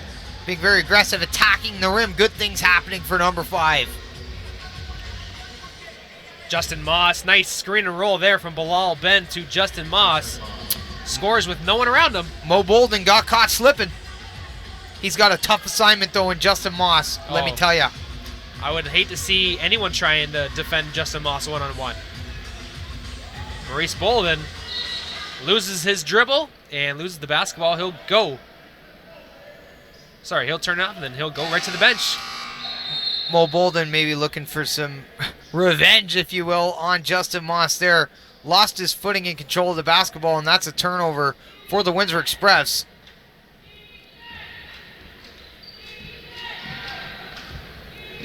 Daquan Brooks over to Monks. Using a screen from Amarty. Stops at the three-point line, gives it to Amarty. Amarty gives a couple of jab fakes, head fakes, goes left. Cuts through the D. Oh, just can't score. And the follow by Bilal Ben is short. Strong take by Richard Amarty there. And that's the kind of things that we've been seeing all year. Amarty going through 3 guys, taking the contact, just not getting the call. Or the hoop, for that matter. Unfortunate for a player to come out empty-handed as Chris Commons knocks down a jumper to extend Windsor's lead to 10. 15 points, his 3rd triple on the afternoon. Chris Commons with another long ball.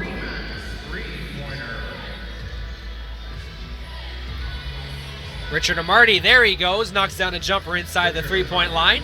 And we go back to last night very quickly, as I said earlier in the 4th quarter, that really big dunk that came from Richard Amarty, and it seems like he's the guy that rises up when a team needs a big bucket.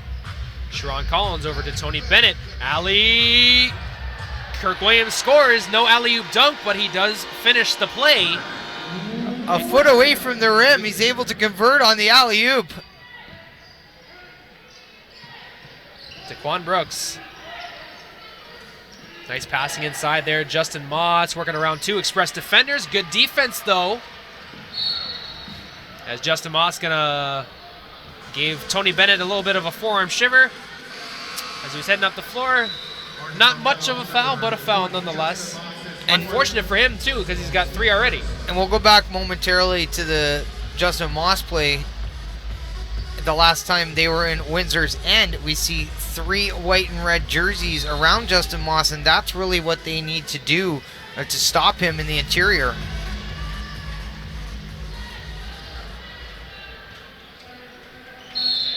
Kirk Williams Jr. with a good seal on Justin Moss.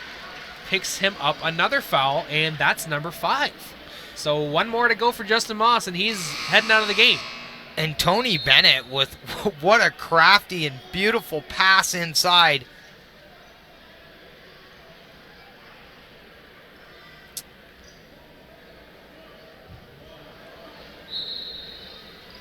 Sharon Collins over to Chris Commons. Commons steps up and shoots, gets a nice roll, and it goes down. The shooter's roll. Chris Commons having himself quite a game. 17 points this afternoon so far. Lots of basketball left. Kirk Williams Jr. got himself a nice bounce earlier today, too. So Express getting the shots to fall. And Bilal Ben knocking down a shot right there to make it a 10-point game once again.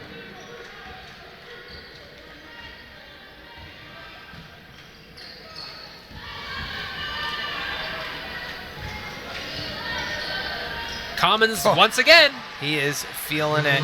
And when he puts that teardrop up, it's almost like it's dropping right into the bottom of that basket. Yeah, it's got the perfect arc. It's such a soft, pretty, and finesse-like shot. It's tough to gauge that shot, though. It's a skilled shot. It's a thing of beauty, and he's able to get it up over the top of the defender's hand, even in elevation. Comes down oh so softly at the rim.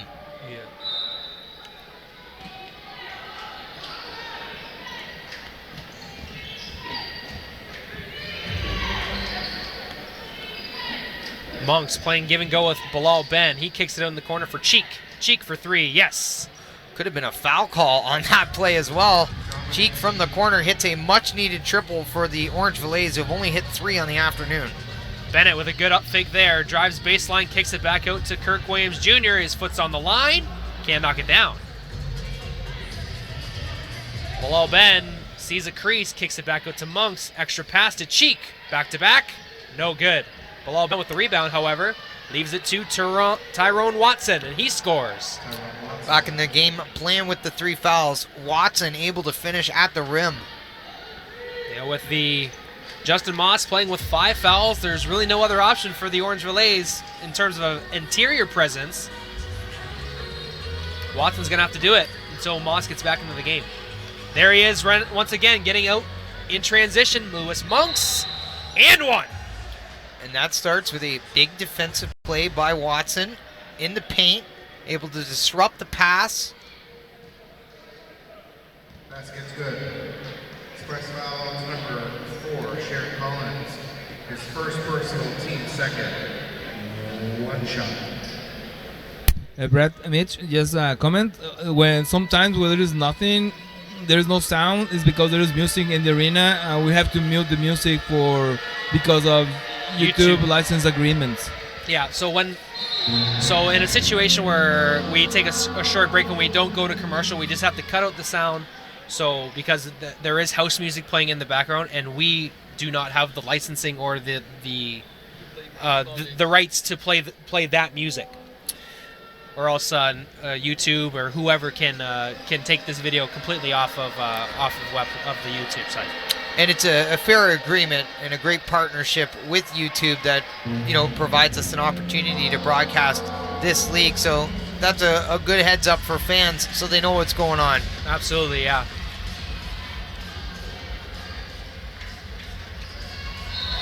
So Brandon Robinson has the ball poked away.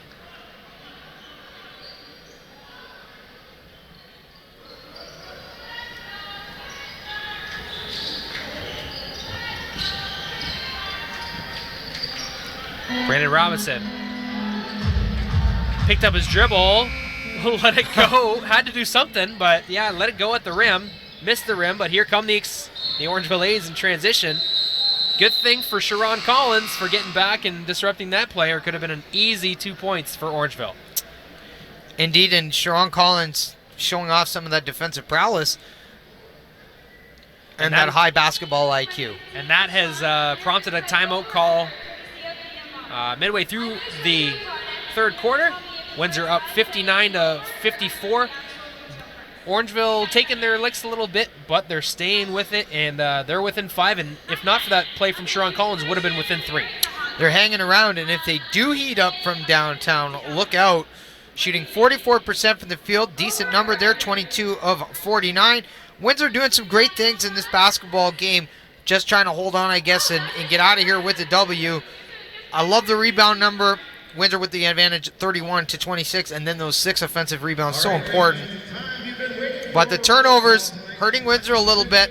I believe now they've had 3 or 4 in the second half, so that's something they need to address. I couldn't agree with you more. Windsor up 59-54, and with Justin Moss going to the sidelines for Orangeville with 5 fouls, that makes things a little bit more interesting as well. It's a huge advantage for the Windsor Express if he is off the floor, especially if he's even if he gets a rest, comes back on, whatever they may do. If he gets sent out of this game for the 6 fouls, the Windsor Express are in good shape because he is such a dynamic force. Down low, 14 points, 3 boards. He is 7 of 10 in this one, Brett, shooting 70% from the field. we talked about those high percentage looks down low. He's almost automatic from the rim. Absolutely, and I just got a nice follow on Twitter from Knockstrom Digital Media, so thank you very much, Alex. Finally. Absolutely. Make sure to follow Kobe K as well, Kobe519. Honestly, folks, not being biased, this is one of the best podcast producers you're going to see in arguably in Canada. He produces a great MMA podcast every week and is a big reason why we're able to put together the NBO Canada Live This Week podcast as well, along with some fantastic contributions from around the league. Thank you, Brett. I'll make sure to slide that $50 into your wallet when no one's looking. Absolutely. So we'll be shooting, we'll be in the lab on Monday night for shooting the next episode of the NBO Canada Live This Week, and it should be it'll be a lot of fun. And it's been a lot of fun putting it together. And Brett and I will be doing your official power rankings in this week's show, taking a look at all of the action from around the league, who sits where and why. We've seen a real rebirth in some of these organizations.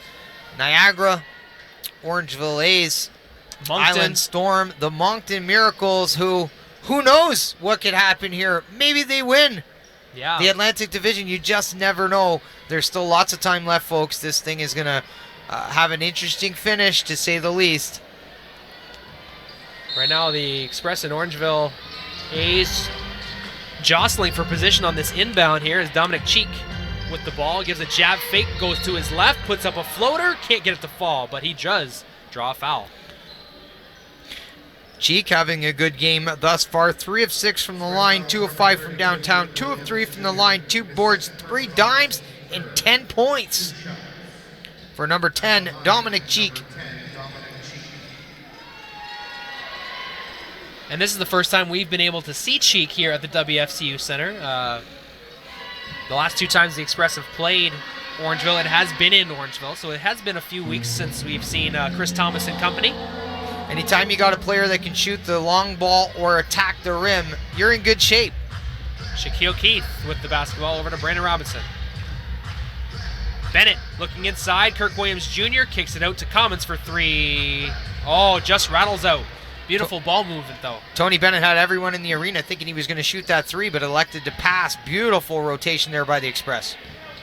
Tyrone Watson up and under. 2 dribbles later.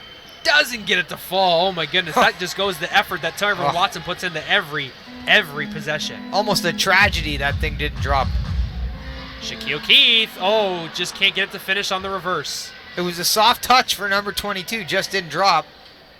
Watson. In the corner, Lewis Monks can't hang on to it.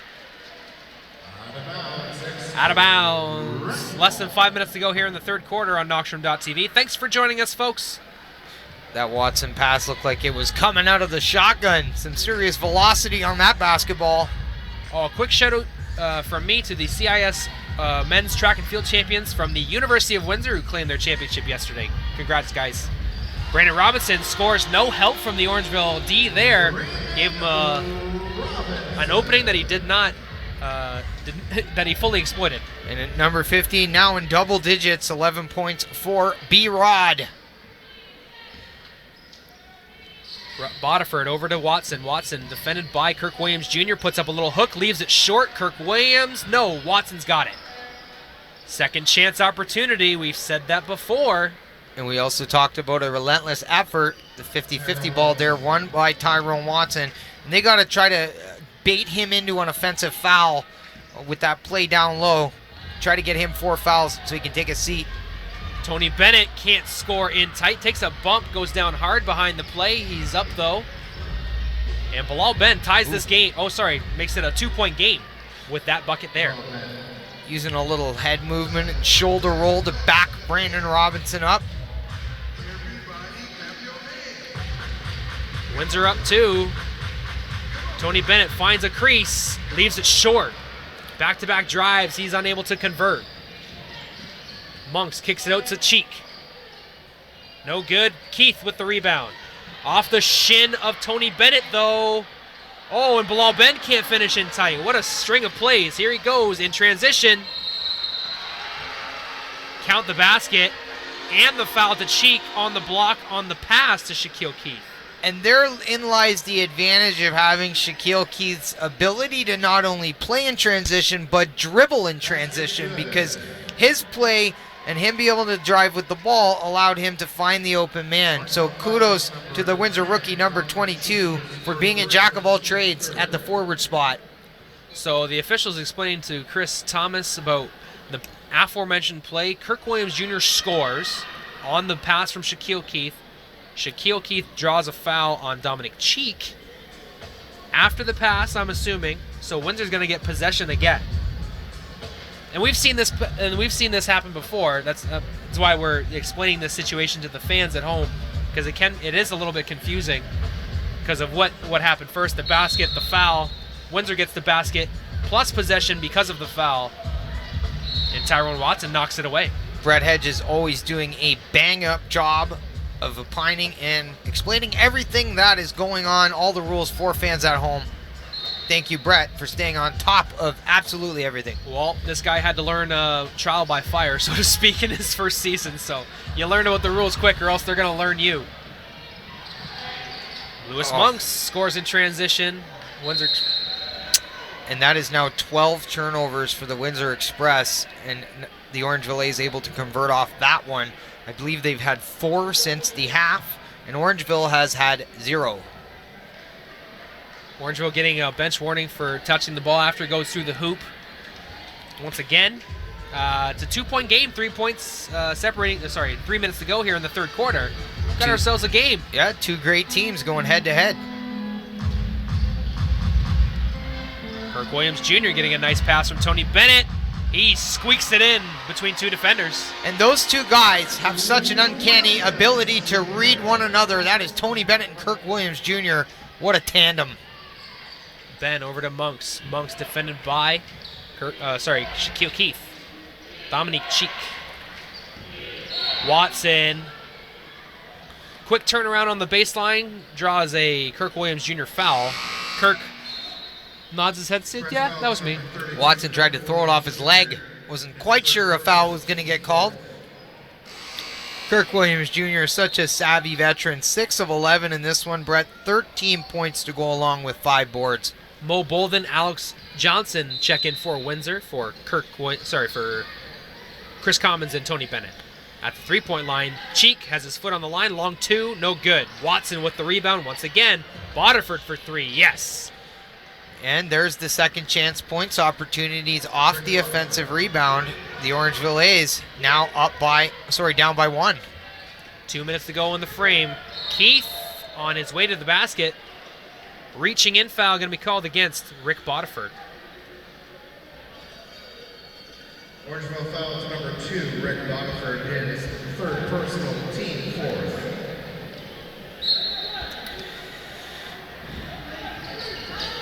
Shaquille Keith finds a wide open Brandon Robinson in the middle of the key for an easy bucket. B-Rod in the right place at the right time. Easy money right there. That's right. Windsor up 3. Here come the Orangeville A's. Quick strike offense. Monks steps into it. Yes, off the glass. The bank's open. And Orangeville now makes 2 consecutive 3-pointers. I believe that's the first time that's happened this game. They are 5 of 20 from downtown for 25%. Windsor better hope they don't catch fire from long in the final frames. 67 apiece. And Boterford's going to be called for a technical foul because he touched the ball after it went through the net, and they just got warned for that, unfortunately. This is their 3rd technical of the game, the Orangeville A's. Yeah, they're playing with a little bit too much emotion, and some of that fueled by Coach Chris Thomas, and that could come back to hurt them if they start giving up possessions and free throws. But that's really a testament to effort and, passion, if you will, from both the coach and the players. See, Chris Thomas spoke at a quick word with Rick Boterford about the play, and there you go. The Windsor Express turn it over. 1 possession at a time. In Orangeville with an opportunity to take the lead on this possession with $1:35 to go in the 3rd quarter. Bilal Ben. Over to Cheek. Cheek puts the ball on the floor, leaves it for Ben, gets it back to Cheek. Jab fake in the corner. Monks, good close it from Robinson. He gets around it, goes off glass, no good. Robinson Gets the ball taken away from him from Watson, and then Mo Bolden has to make a foul. Lots of heart and hustle on each play. Rick Boterford flying in, goes crashing on the boards. He came down into a player himself under the basket. I was surprised there was no call on contact there. No nights off. And speaking of no nights off, Orangeville travels to Windsor today and don't look like they're affected in terms of fatigue so far. Yeah, their third game in 3 nights. They have been playing some serious basketball, some serious nights. Yeah, they Watson misses the free throw. They played Niagara last night, lost by 10, but had won, as we said, the 3 games prior, including a win over London and 2 over the Express. Watson misses both free throws, but Lewis Monks with the O board comes in tight, can't get it to fall. This gang of Windsor jerseys there, making sure that they weren't giving up another O board. Johnson thinking about the 3-point shot, gives it inside to Kirk Williams instead. Beautiful play from the point guard. And I had heard Alex Johnson say he wanted to be more aggressive, and that is what he's been doing. We've seen that today, able to find the open man. Off the dribble penetration. Superman helping get it done. Dominic Cheek. Yes, lines it up. Ooh, rattles it home. Right there. Beautiful shot from Cheek. That's, I believe, his 3rd 3-pointer of the game. And 70 up. And you are correct. 3 of 8 from downtown. Robinson over to Kirk Williams Jr. 3 ball is good. Big bucket for Windsor, number 32, with his 16th point this afternoon. 10 seconds remaining in the 3rd quarter. Bilal Ben. Shot clock is turned off. Turning, driving, leaves it long. And that is how the 3rd Q ends. Windsor took a 7-point lead at halftime, but they now they now lead by 3. We're going to take a short break. When we return, 4th quarter action from the WFCU Center. It's Windsor Express basketball on Knoxstrom.tv.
All right, folks, welcome back to the WFCU Center. It is time for the 4th quarter between the Orangeville A's and the Windsor Express. Windsor holding a 73-70 lead over the visitors. 12 minutes to go. Interesting 3rd quarter that happened. Lots of runs, lots of ebbs and flows. You saw Orangeville take a lead, then Windsor retake the lead. Now they're up by 3. 12 minutes to go. It's crunch time. A great quarter a testament to talent throughout both of these rosters, an enjoyable frame for the fans. And now it appears maybe we should start calling this place the Grindhouse, because Windsor, it's nothing easy coming here, that's for sure, with these Orangeville A's. And they got their work cut out for them. As you see, Justin Moss now returning to the game for the fourth quarter. He got an extended break because of the foul trouble. So it'll be interesting to see what happens if it's with him and if it affects the way he plays in the fourth quarter. Will he be as aggressive? Question that will be answered shortly. Yeah, we're just sorting out an issue at the scorers table. I believe they're talking about possession at the end of who is going to get possession. They're just clarifying that to start the fourth quarter. Nice crowd here today at the WFCU Center on a Sunday afternoon to kick off March break.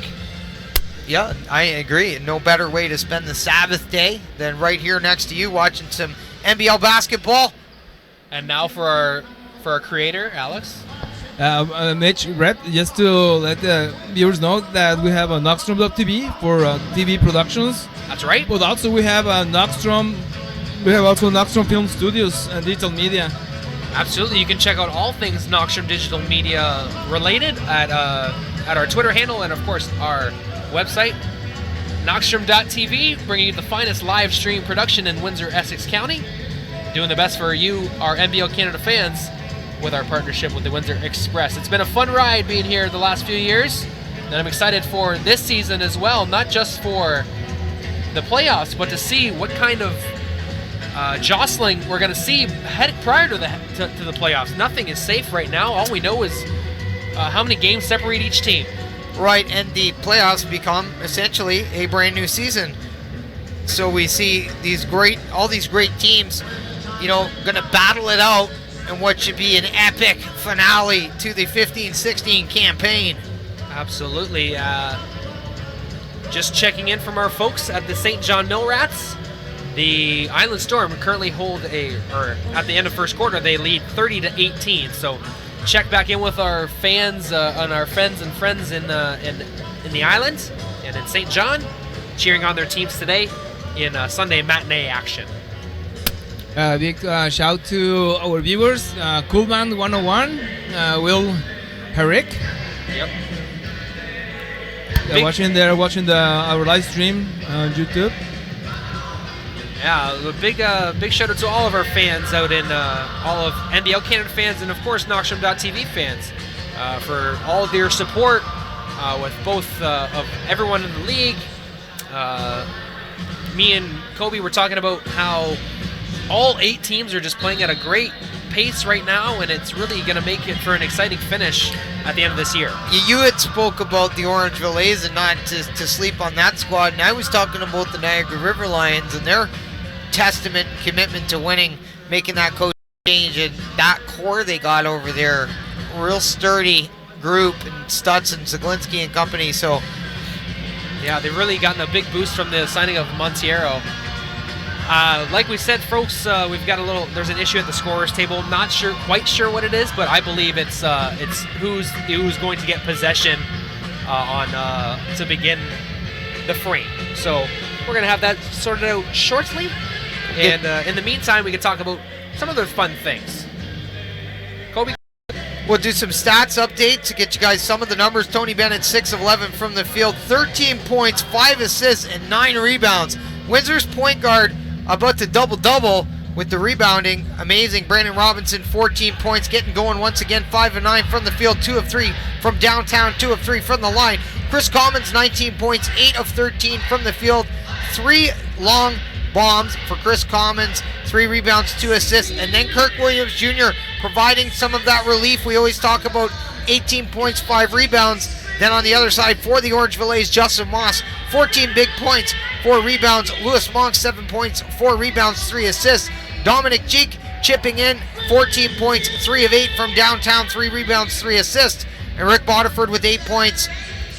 And then last but not least, Daquan Brooks, 4 points, 4 assists, doing some great work from the point guard position. Absolutely, great contribution from the Orangeville A's.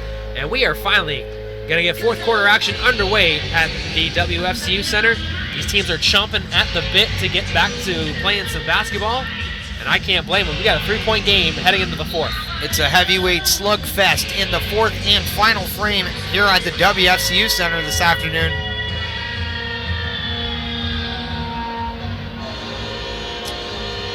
Seem to have another issue here. Okay, so they're taking Justin Moss out of the game.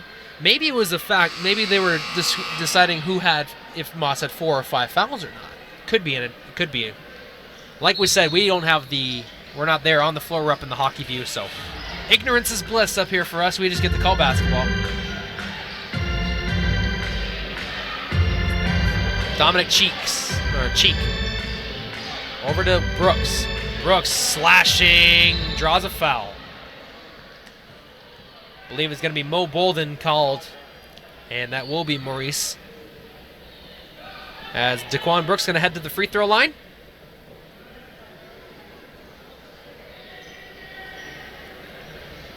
Chris Commons going to check into the game now. And according to DAC stats, Justin Moss does have 5 fouls to go along with those 14 points.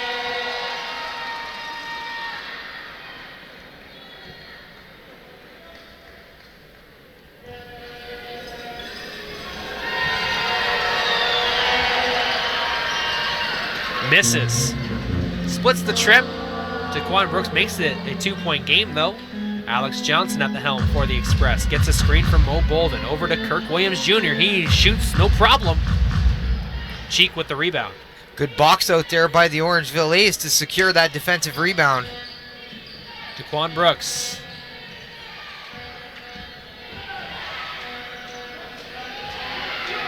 Cheek for 3 takes the lead for Orangeville, 74-73. 17 points for Cheek, and we talked about Orangeville possibly heating up from downtown in the second half as they stay with the 3-point shot. Looking to respond now are the Windsor Express. Johnson, top of the key, can't get it to fall. Cheek with the rebound once again. Alex Johnson ties up Daquan Brooks as soon as he crosses up half court. 4-0 run from the Orangeville A's to start the quarter, Kobe. I like the Alex Johnson-Daquan Brooks matchup. We see a lot of speed there, a lot of elusiveness, 2 really good dribblers. Brandon Robinson and Maurice Bolden take a seat. Chris Commons and Tony Bennett come back into the game. Brooks for 3. No, leaves it short. Tracking it down was Shaquille Keith. Bennett crossing the timeline now. Open look, just couldn't knock it down.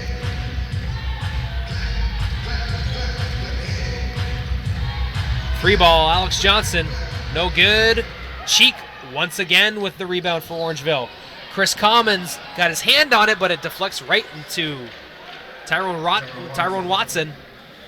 They take a 3-point lead. Chris Commons almost picked that ball off, but would have ended up with the assist. Bounces off of his hand and right to Tyrone Watson, who has 12 points now on the afternoon.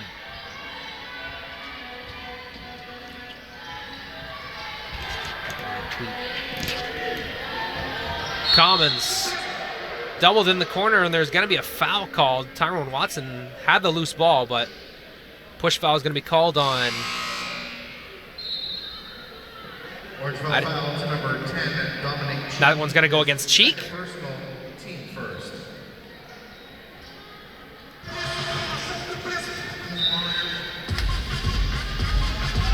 Shaquille Keith finds Tony Bennett in the low post.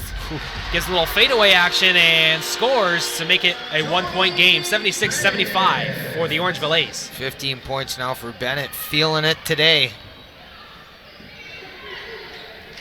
Bodiford. He gets around an Express defender and scores at the cup, extending their lead to 3. Splits the defense, finishing at the rim, Rick Bodiford.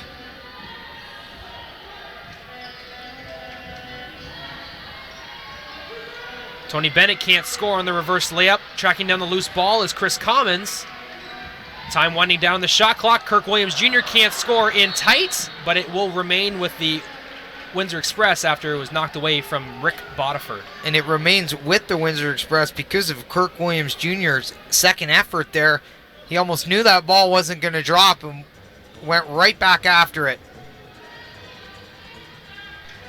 Bennett on the inbound, looking for Billy Rush. Note, looking inside to Chris Commons, but it is out of his reach. And it is a turnover. 14 on the afternoon for the Windsor Express.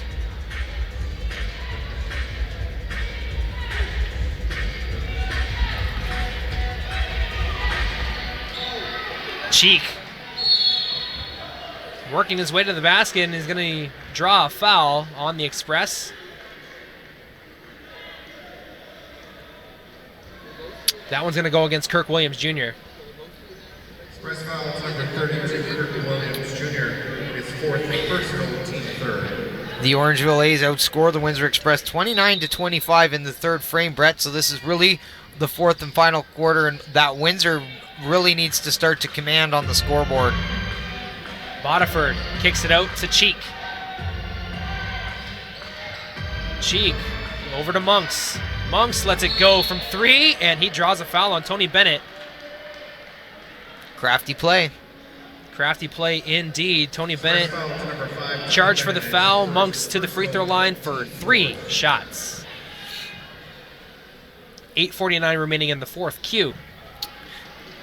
Tony Bennett, one of the best defenders in the backcourt anywhere in the NBL, but gets caught there, giving up 3 free throws. Monks knocks down the first. 8 points on the afternoon for Lewis Monks, averaging 14.5 on the season. Monks knocks down the second. And Orangeville now stretching the lead to 5. Yeah, all with Daquan Brooks on the bench, their lead point guard. Kirk Williams Jr. gets the rebound. Monks goes 2 for 3 on his trip, but he extends Orangeville's lead to 5. 80-75, 8.5 minutes to go. Chris Commons seals off Dominic Cheek down low, gets a pass from Tony Bennett and scores at the cup. Commons cracks 20 points in this one.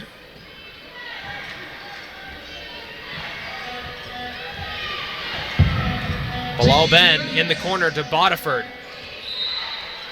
Shaquille Keith going to be called for a foul. He was reaching in on Rick Bodiford as he drove baseline. They're going to call a hold. Shaq Keith fairly quiet on the scoreboard thus far in this one, Brett. 2 points, but he does have 4 boards and 4 assists, and he's showed some great play in transition for Windsor.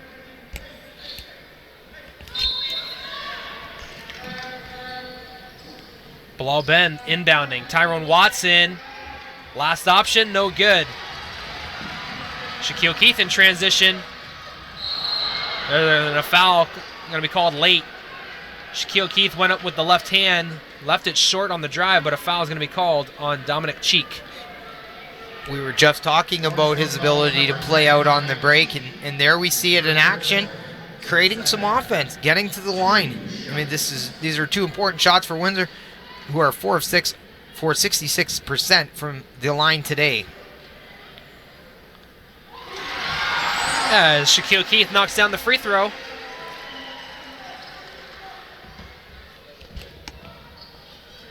Makes it a 2-point game, 1 with the throw to come. And he makes it a single-digit deficit. Single-point deficit, pardon me.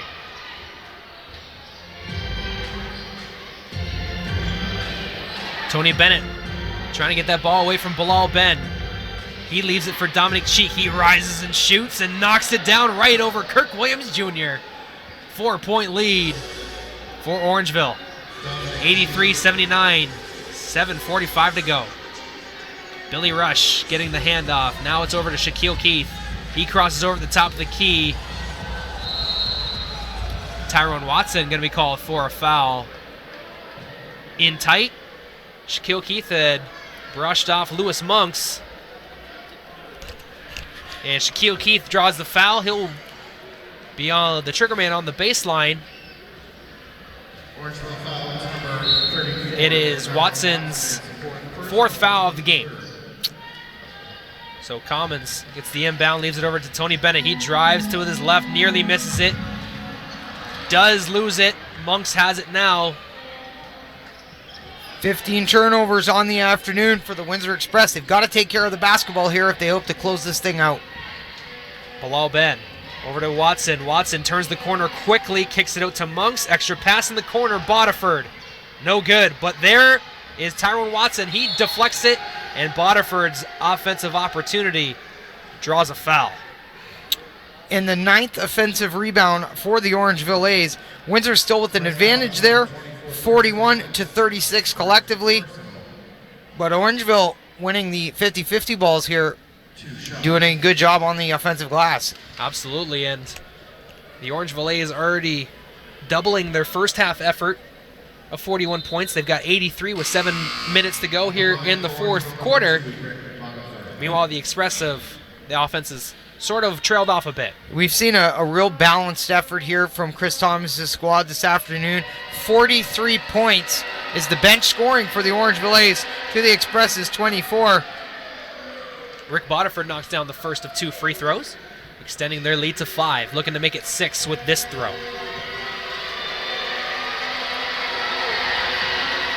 And he does just that.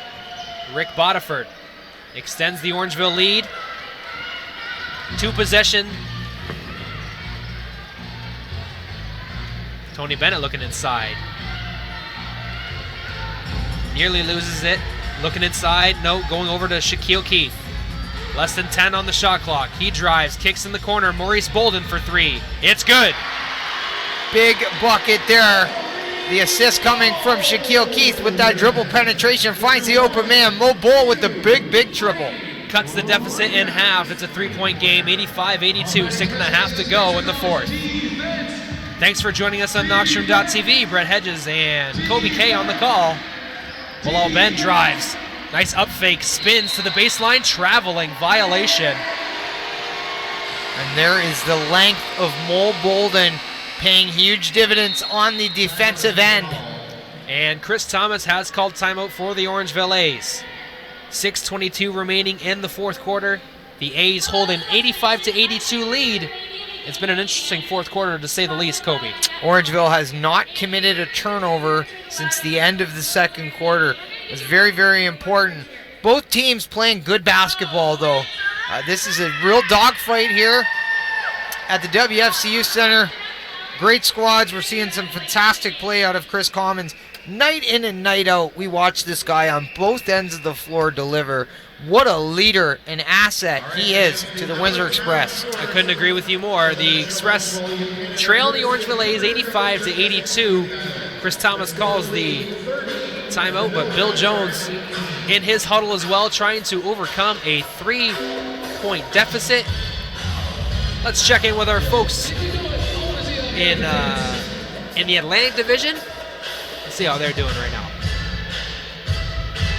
The Island Storm currently hold a 56-47 lead over the St. John Mill Rats in the second quarter of their basketball game. The Island Storm coming on as of late as well with the signing of Morgan Lewis, Josiah Turner, getting Chad Posthumus there, and now Al Stewart coming to be a member of the Island Storm once again. Yeah, every squad in this league bulking up. We've seen a ton of transactions as of late, and there is a lot of talent out there in the world that want to come to a great organization and gives them an opportunity to play professional basketball at an extremely high level. So we're seeing more and more great talent come over to the NBL from all over the place. Coming out of the timeout, the Windsor Express will have possession. They trail by 3. Including the Combine, another place where the NBL has attracted and found a great deal of talent. Yeah, when we spoke to Commissioner Magley about it earlier this season, they said there was a number of Combines and a number of players coming from that Combine, so it's showing that the system is working as Chris Commons gets around the Express defense. I mean, the Orangeville defense. Speaking of systems working, Tony Bennett finds Mr. Dependable. 1-point game, 6 minutes to go, directly in half of the fourth. Monks defended by, Cheeks couldn't knock down that 3-point basket. Maurice Bolden with the rebound over to Tony Bennett now. They're trailing by a single point. Cheeks feeling it today. 5 of 10 from downtown, 21 points. The Express running their offense. Knocked away from Bilal Ben. Windsor will have a sideline play with 5 seconds to go in the shot clock. 5:33 in the fourth. Shaquille Keith over to Brandon Robinson. They don't have much time. Tony's going to have to give up his own shot, and he does. Ooh. No, it's circled out.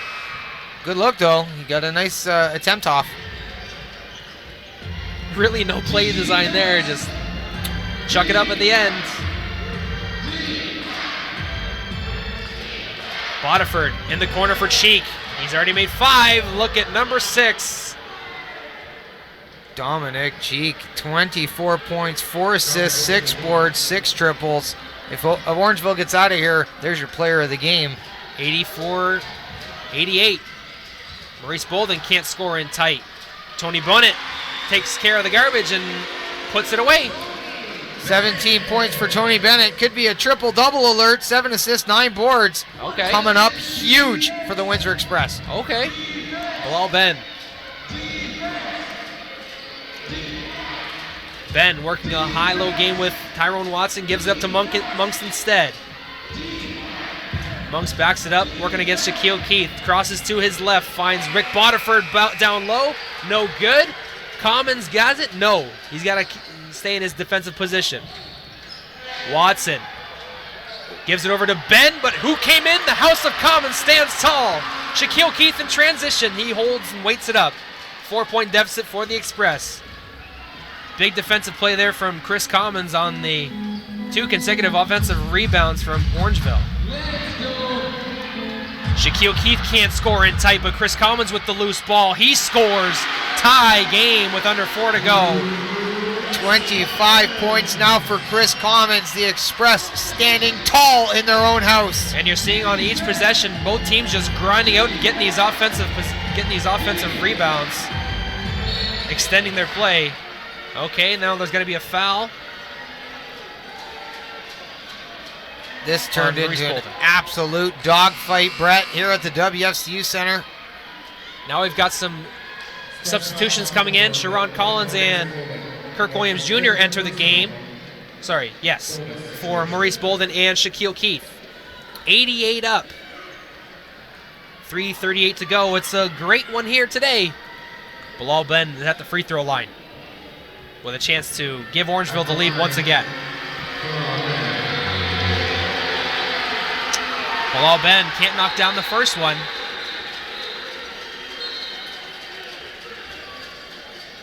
Now there's some confusion on the court here.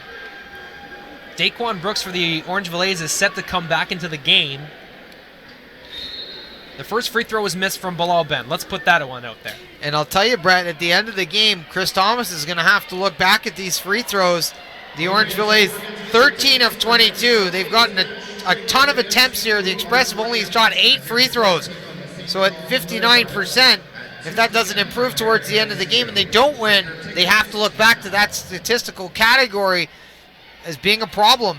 Free throws and turnovers. We speak about it at length all the time. In a tight game like this or playoff environment, free throws and turnovers are huge. And now another word from our good friend, Alejandro De Amaro. Just a big shout out to our over 100 live viewers right now on YouTube. Woo! That's right. Thank you to all of our viewers on YouTube on Knoxstrom.tv. And probably also shout out to all those that are going to be over 500 views in the couple of next days for all those who are going to look the replay. That's right. Yes. Yeah, we get lots of views on the replays. We appreciate you a great deal. Bilal Ben knocks down two free throws. They must have given him the extra free throw. They're down by 2, the Express are. Sharon Collins, nice pass inside to Chris Commons. Second effort and 1. Mr. Dependable. 27 points now. Commons having himself quite the afternoon.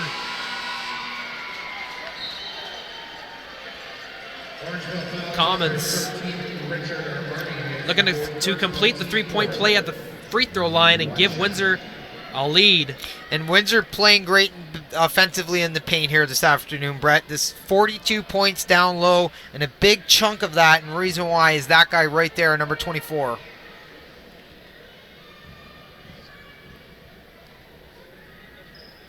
Commons gives them a 1-point lead. 91-90, 3:24 to go.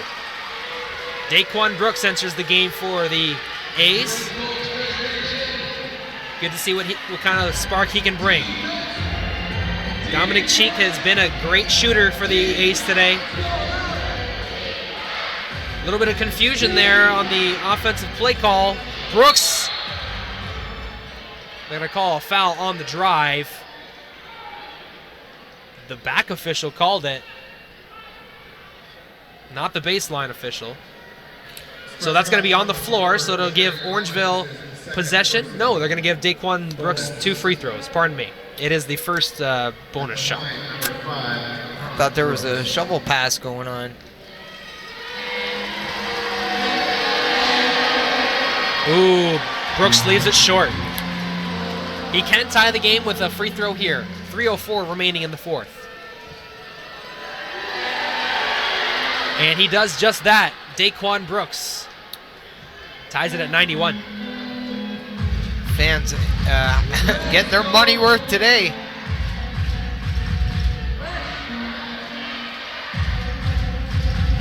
Tony Bennett working against Brooks, finding Kirk Williams Jr., but loose ball tracked down from Chris Commons to be robbed for 3.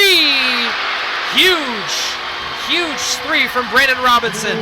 Boom. Brandon Robinson in a timely fashion for the Windsor Express. Daquan Brooks over to Bilal Ben, wide open 3. Yes, he does. He answers with a 3 of his own, 94-94. And his first triple of the afternoon comes at the right time. Commons at the top of the key. Over to Collins. Collins to Tony Bennett. Going inside. And a foul going to be called against Richard Amarty on the pass. Wow. Oh, Bilal Ben went down hard. He is getting up, though. That's good. Sharon Collins helping him up. Richard Amarty does not like that call. Let's wait. Hold on here. They're waiting to see if it's a shooting foul, if it's on the floor. Foul to number 13 to Richard Amarty. That is his 5th. That is Amarty's 5th foul of the game. He's had a very quiet afternoon, 1 of 5 from the line, 5 points, but he's a player that Orangeville wants on the floor. I can tell you that right now. Yeah, his length and defensive prowess is a big plus for them. And a guy that can snatch the momentum away from you. 2:12 remaining in the fourth quarter. Timeout has been called by the Windsor Express. They've got an opportunity to take a lead here. It's been an exciting fourth quarter, to say the least, with some ebbs and flows and runs, to say the least. Yep, both teams fighting hard to stay alive. Both squads really getting after it. Windsor needs to seal off the painted area, not give up any offensive rebounds, not commit any more turnovers, stick to what's working. They're passing the basketball very well. 29 collective team assists for the Windsor Express. Unbelievable number. Always good ball rotation for Bill Jones's club. Yeah, but Orangeville attacking the Windsor Express, going right at them, showing no fear, continuing to work in the paint, but the three-point shot really got going in the second half. All of a sudden, they're 10 for 29 for 34%. This was a team that was in the 10s, throughout almost basically 2 quarters. So anytime they can get hot from the three-point line, good things happening for Chris Thomas and company. Absolutely. We've got 2 minutes and 12 seconds remaining in regulation in a tie game. But before we get back to the game on the floor, let's talk to our good friend Alex.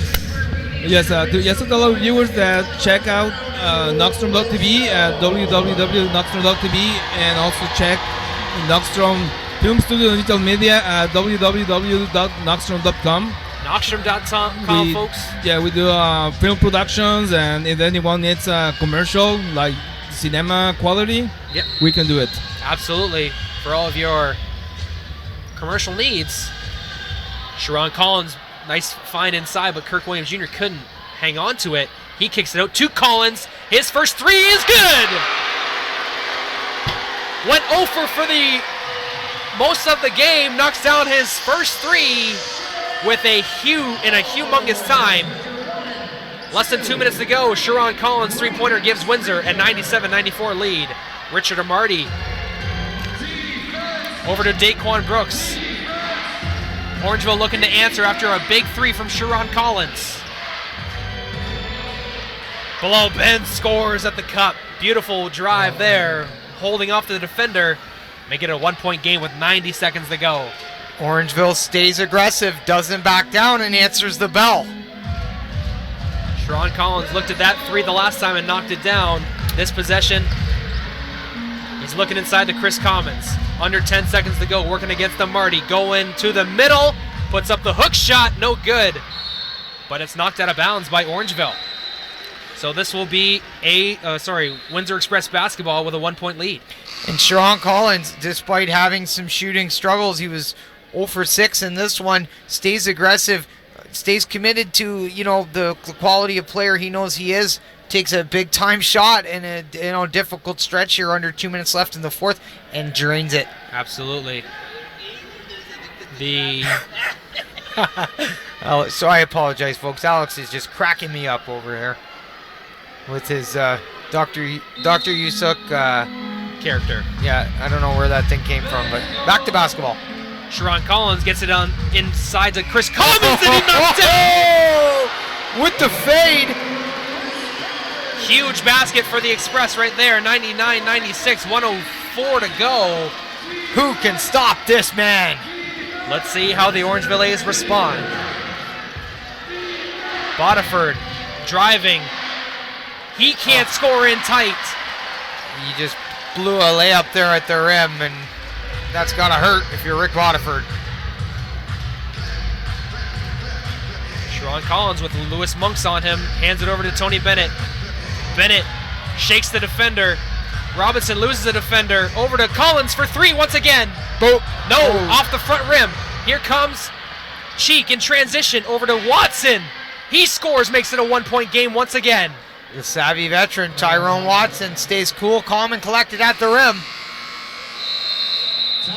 And with 26 seconds to go, the Windsor Express are going to call timeout, moving the ball from the baseline into the front court. A smart move from Coach Bill Jones. A tactical move as the chessboard now on display. 26 seconds left. Just a difficult situation here as Orangeville has to try to figure out whether to come up with the stop or take the foul. Yeah, it's 26 seconds to go. These are the situations where you get paid the money you do for making these decisions. We'll see how it unfolds.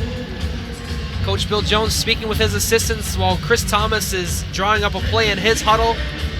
The Express players speaking with themselves, trying to figure out exactly how they're going to close out this game. It's literally anyone's contest. Right, and no matter what happens here today, no matter who wins, what a great game. The Orangeville A's can't say enough about the job they've done lately. And the Windsor Express never backing down to a challenge. Two-time champs, playing at home, fighting to the bitter end. That's right. 26 ticks on the clock. 99-98. Windsor leads Orangeville. Coming back on the floor, Monks, Watson, Cheek, Bodiford, and Bilal Ben. Windsor counters with Bennett, Commons, Collins, Williams, and Robinson. 5 veterans of this league. And this Orangeville team that's allowed 107 or 108 points per game for opponents, holding Windsor to 99 thus far. Chris Commons pushed as soon as he gets the ball inbounded to him, so he will go. So that, I believe there's another foul to give there for Orangeville. So they take a second off the clock. And it takes the ball away from Commons on the inbound, who's been red hot. And now keep playing a little bit of keep away. Tony Bennett getting away from the defender, but he is held. So with 20 seconds to go, now they force the foul. So Bennett will go to the free throw line. Draws the foul. Gets to the line. This is an ideal situation for the Orangeville A's. Should Bennett make both, it puts them in a position with some time to take a good 3-point shot to try to tie this thing up. But it all comes down to this free throw. Absolutely. Tony Bennett eclipses the century mark for Windsor with that free throw. Chris Thomas seems to be informing the scorer's table if he scores, he would like a timeout. And he does score, and here comes the timeout. Clutch free throws from Mr. Tony Bennett. So now, with 20 seconds to go,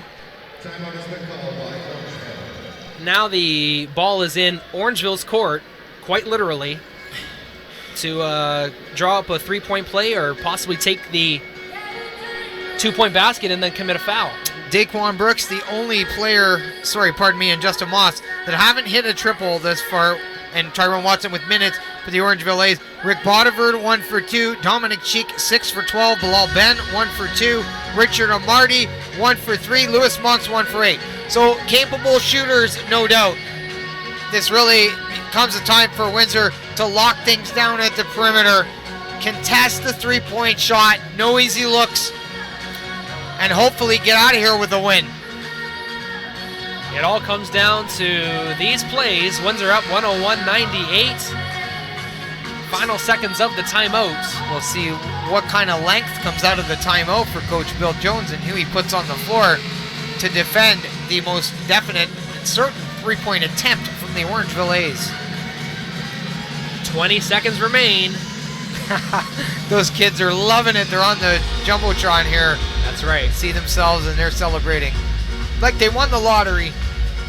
Oh, what it would be like to be a kid again, just for one day. Absolutely. The Express have Alex Johnson on the floor now instead of Sharon Collins, so a little bit of a better on-ball defender. Push these guys on off of the 3-point line. Johnson, we know he brings intense defense. 4-second differential here. Dominic Cheek not in the game. Man has knocked down a bunch of threes for the Orangeville today. Amarty at the 3-point line. Over to Bilal Ben. He's defended by Brandon Robinson. They drive, give it over to Justin Moss. He can't score. Putback is good from Bilal Ben to make it a 1-point game once again. And pardon me, the shot clock was turned off. I apologize for that.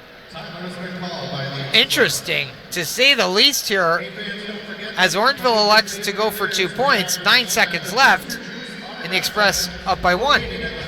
So Dominic Cheek is going to go back into the game now. Windsor up 101-100. The timeout call after the basket will bring the ball once again from the baseline into the front court for the Windsor Express, limiting their chance of a turnover that would immediately lead to a basket. But they still have to take care of business on this possession. And it comes down to free throws, I think, at the end of the day. The Express 12 of 31 for, 9 of 11 for 81%.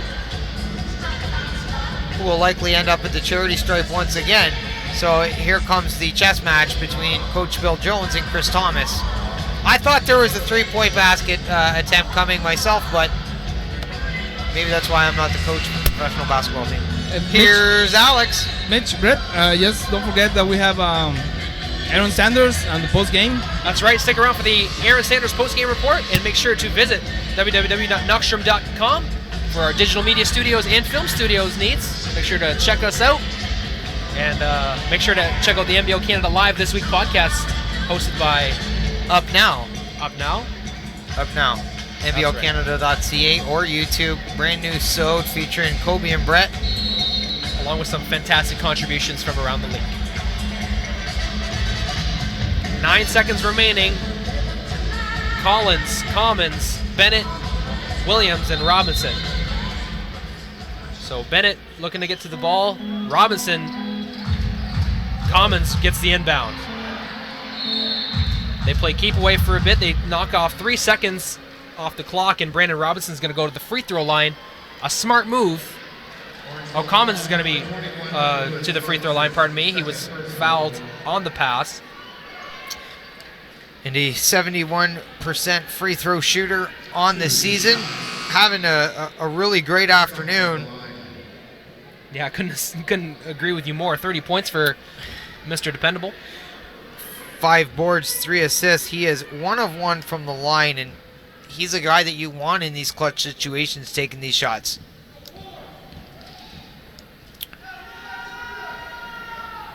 He misses the first. Here we go. Chris Thomas has to be loving that.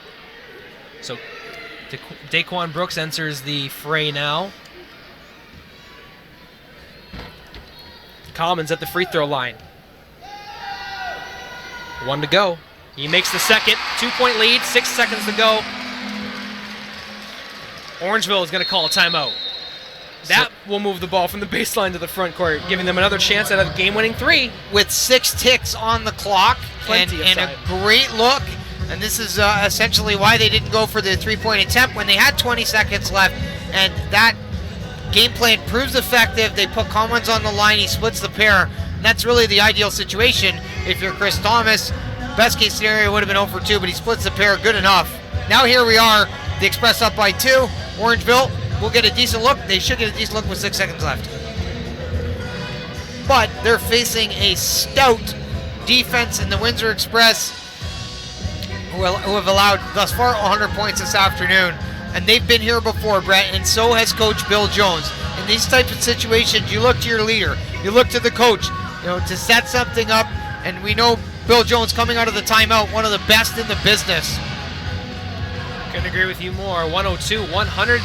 Just another fantastic NBO Canada game that we've had this year. We've got NBO Canada Commissioner David Magley in the house. He's got to be happy with what he's seen today, the resilience that he's seen from Orangeville, and fans really seem to have embraced the new commissioner and David Magley. I constantly see people praising the job he's done. They can see the hard work, they can see the growth, and it's a real testament to leadership. 6 seconds remaining. It all comes down to this, folks. Brett and Kobe on our feet to close this thing out. Hoping to get some Express fans off their feet.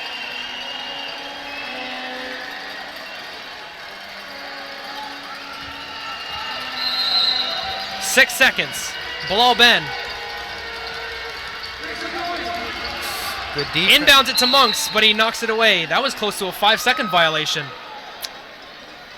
So 5 seconds on the clock now. Or Windsor Express basketball off the hand of an Orangeville A's player. I couldn't get a good look at it, but good defense there by the whole team. Bilal Ben looking to inbound it. He gets it to Monks once again, and he knocks it off of Tony Bennett once again. Very close to up and down. They did lose 1 second, I believe, off the game clock. 4 seconds left, and they will retain possession. Having trouble inbounding the ball. Credit the Windsor defense. And Mo Bolden defending the inbound pass with all that length. Look for the curl on this one. Daquan Brooks, he's at the 3, wide open at the buzzer. He didn't get off in time. No, the shot didn't go off in time. Lewis Monks didn't hit it. He hit the shot, but it was too late. Unbelievable. Lewis Monks left wide open. Cans the triple. Doesn't count. Does not count. The shot was late. Daquan Brooks, I believe, maybe one dribble too many. Monks was open. He knocked down the shot. It was not in time. The Orangeville A's fall short in this one. It was a matter of a fraction of seconds that separated the Windsor Express winning and the Orangeville A's getting out of here with the W. Wow, what a game, Kobe. Wow. Phenomenal. And from 20 seconds down, when they had to make the decision there and they elect to take the play at the rim, what a finish. Two great coaches, two great teams putting on for fans here at the WFCU Center. Absolutely. The Express player of the game is Chris Commons. How could he not be? 31 points in a 102-100 victory. The Express moved to 15-13.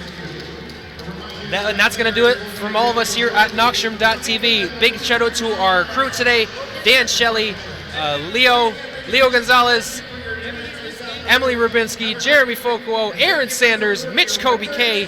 I'm Brett Hedges saying thank you for joining us. Enjoy Aaron Sanders on the post-game report beginning right now. Take it away, Aaron. Thanks, gentlemen. And folks, are you as surprised and as amazed as I am? Because we have seen a diaper dandy of a great finish to a ball game. The Express barely pull it out, 102-100. over the Orangeville A's. And let's keep this short, the Knoxstrom postgame. Aaron Sanders with you, of course. Folks, what more can I say? The Express really grinded it out the most. And first of all, let me talk about how much overtones this game had. For the Express, offensively, it had the overtones of Chris Commons back in Niagara when he knocked down those clutch free throws to win them the game. And for Orangeville, as close as the lead was near the end of the game, it had overtones of that Boxing Day home season opener where Bilal Ben knocked down a three with seconds to go, and they won by a point. As for the Express, you could see they won 102 to 100, and I cannot tell you how close the game that was. You've seen it, and it was fantastic. Let's break down the stats for you. Both clubs were very close to field goal percentages. Orangeville 46, and the Windsor Express close to 50%. At the free throws, that was the key for the Windsor Express. 10 for 13 compared to Orangeville's 16 for 26.